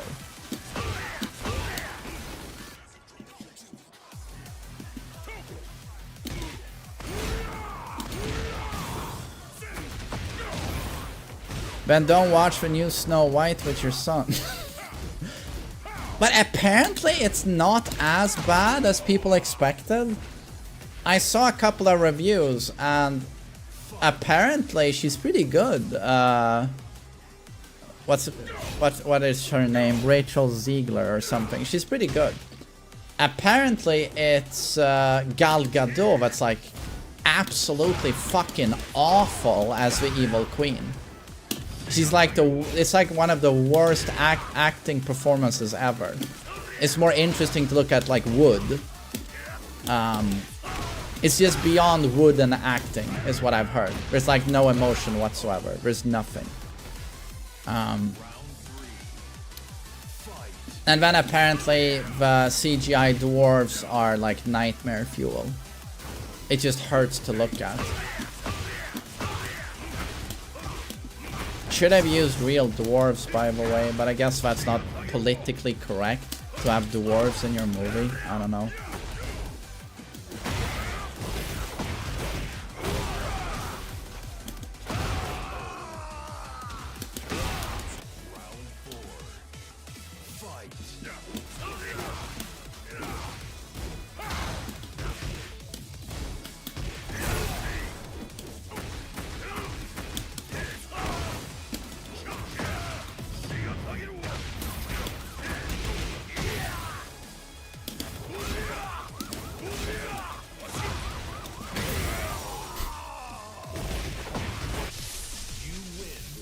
But seriously, how difficult is it to do just... I mean, it's 2025. And they pour, what, $200 million into these movies. How hard is it these days to just make CGI that doesn't look like cancer? I mean, these days, isn't it... I get it in 93, you know, they did a T-Rex, but in 2025, like 32 years later... Isn't it just the touch of a button to make something that's just pleasing to look at? How much is AI anyway now when those artists do their fucking, you know, visual effects? I don't get it. How do you fail this stuff in 2025? To me, it seems impossible. Like, how do you even fail this? It should be autopilot by now.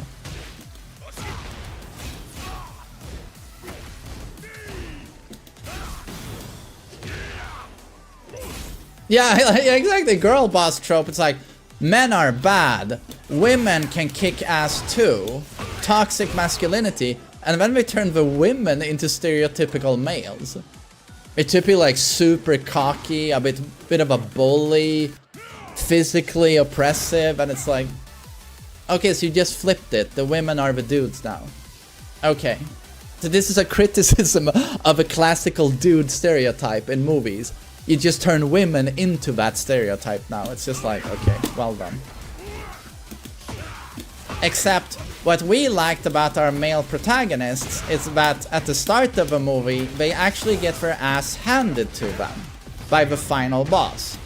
They get their ass kicked, and then they overcome their problems, they rise to the occasion in the end, and then they beat that boss, right? We cheer for them. Who the fuck is cheering for, like, what's her name? Fucking Rey in Star Wars. She starts out completely OP. I don't need no man, and she just flicks everyone away, beats the shit out of Kylo Ren in the first movie! And I'm just like, well, what's the point then? You want your girl boss so desperately that you write her... She's OP from the first second of the movie. She's already OP. And then she meets up with Han Solo and, you know, whatever the fuck the other buffoons are called. The black guy, and then I'm sure there's a Chewbacca or something. She meets up with all of them. Oh, Finn. But what's the point of her having a team when we already know she smokes everyone in 1 second anyway? What's the point? Like, I'm just sitting there. Yeah, I don't know. I don't get it.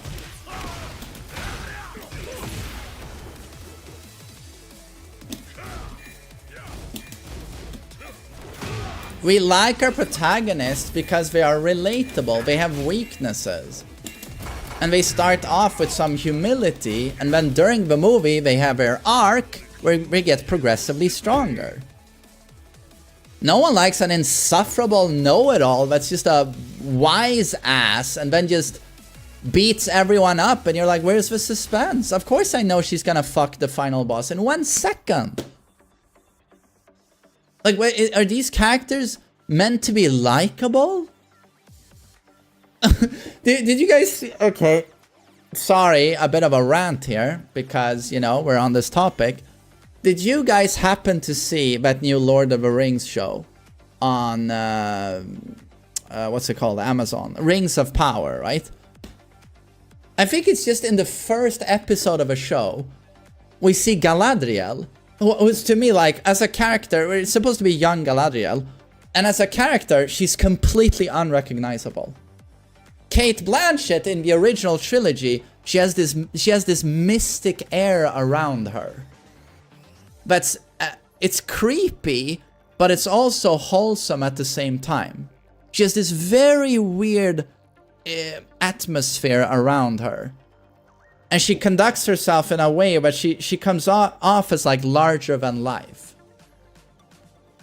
There's just something so wise about her. She's so above everyone.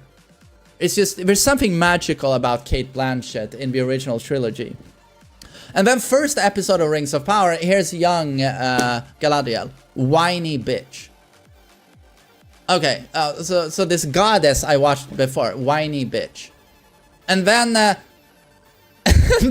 she has to go full girl boss, you know. She's surrounded by 20 soldier guys, and they're walking up a mountain, and it's snowy. And the guys are like, oh, we gotta turn back, I can't do this, it's so cold, feel my toes, ah! Can we turn back, Queen Galadriel? No, we must soldier on, collect yourself, soldier. We go forward, we never go back. And I'm just like, okay, girl boss, girl boss. And then they go into a cave and they encounter Cave Super Ice Golem. And he fucking smokes all the dudes. He smokes all the dudes. And then Galadriel goes, my turn. And then she does a triple front flip, lands on its head, kills it in 1 second, and then goes, was there a problem? And I'm just like, I'm out. I'm just immediately like, okay, I'm getting cancer watching this. Like, I'm just like, it's so fucking bad. It's so bad.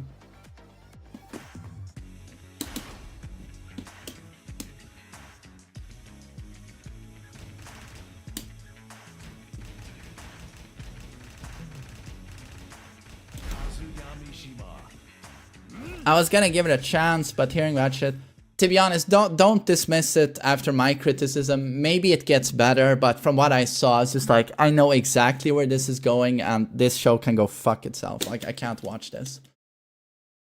Get ready for the next battle. No, it's not even bad in a good way. It's not even amusingly cheesy bad. It's just straight up bad. Round one. Fight.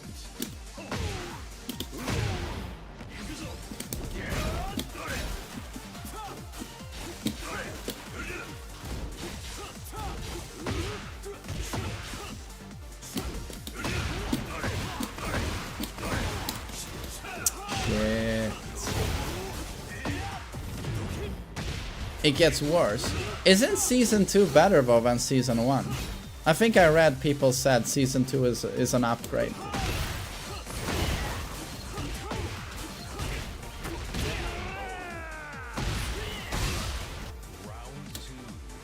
The Minecraft movie. I was very positively surprised. It was charming. Jack Black, Jason Momoa, Jennifer Coolidge. It was funny. Like, I liked it.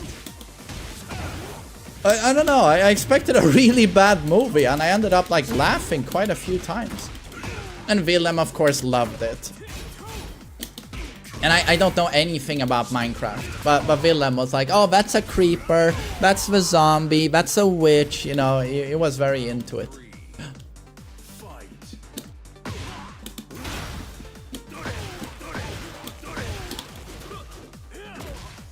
Yeah, that's cute. Yeah, he's played a lot of Minecraft.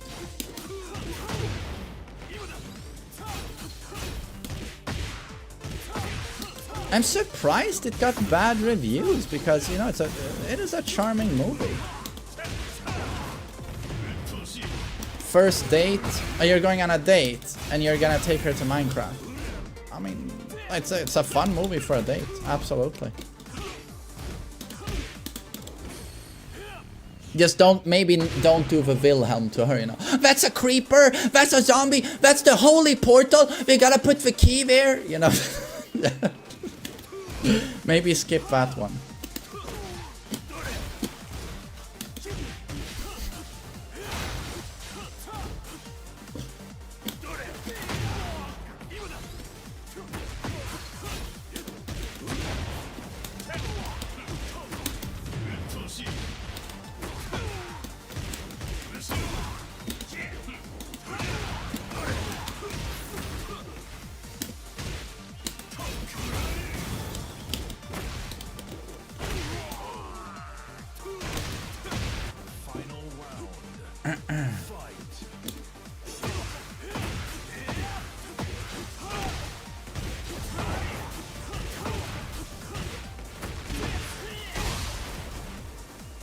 Oh, right, the new wall combo. I forgot about that.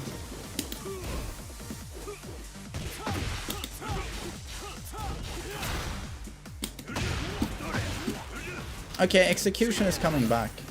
Even on a laggy connection. We're getting there. We're getting there.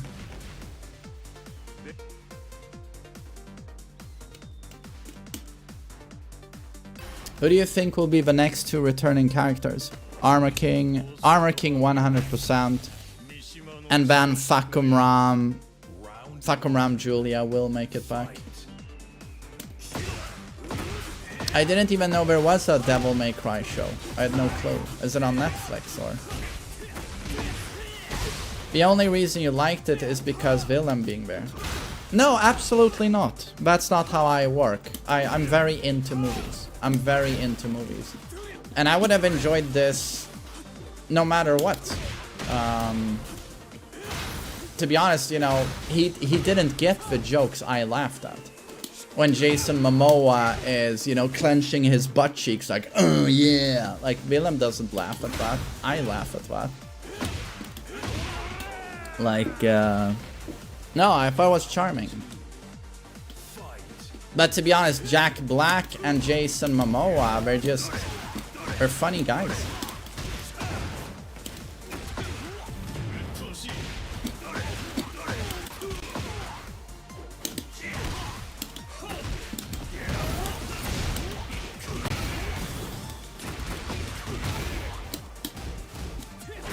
Nanda yo. Maku. Yeah, Jack. It's impossible to dislike Jack Black, to be honest.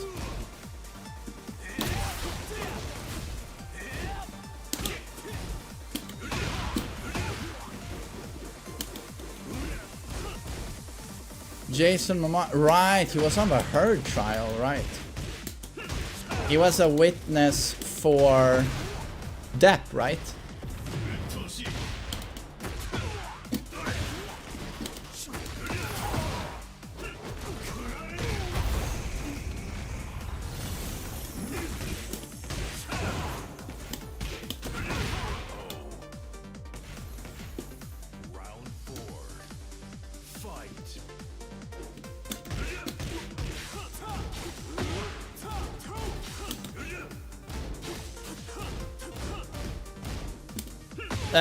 Amar, I am going to play ranked.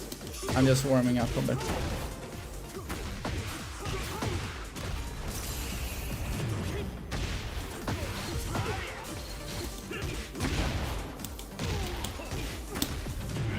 Maku.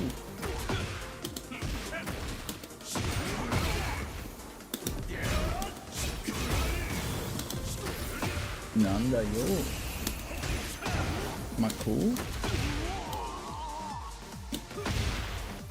Yeah, the outfit is super cool.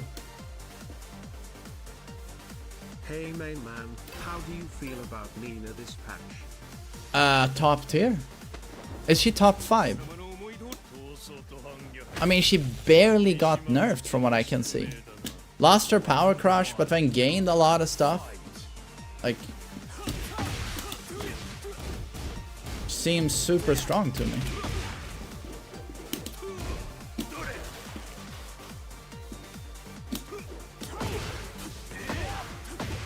This guy is busting, you know, that's impressive. Not an easy rank right now. Then why is Arslan switching to Lars? I don't know. I'm assuming Lars must have gotten some really dumb shit. Some really dumb shit. I know Lars is a new wall combo. I know while running one, but I don't know outside of that what he got. Hell sweep is more plus.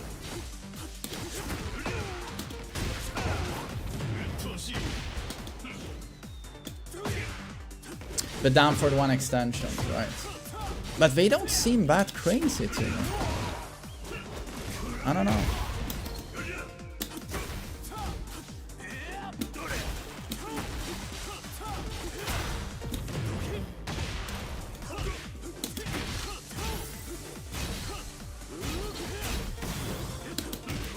Holy stuff.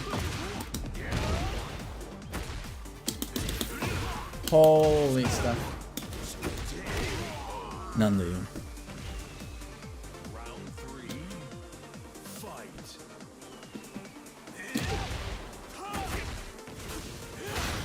But it is really weird giving Lars like a huge down for one string series. No wall splat.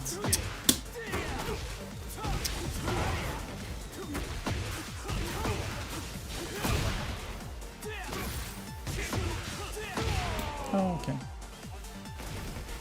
Round 4. Fight.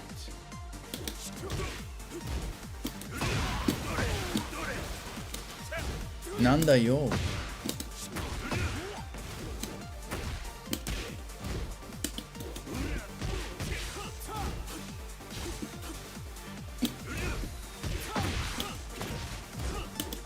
Nice, we beat the string. By the way, any news on a new Resident Evil? Or no?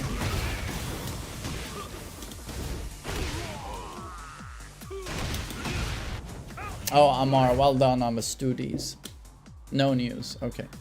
That sucks. Okay, boys, I'm gonna take 5 minutes to just eat quickly. And then when I come back, I think we'll do the coaching and then we'll do the ranked, okay? So I need to coach at least 5 people today. We gotta get the ball rolling on that again. People are waiting. So I'm just gonna eat quickly and then I'll be back. Except where is my phone?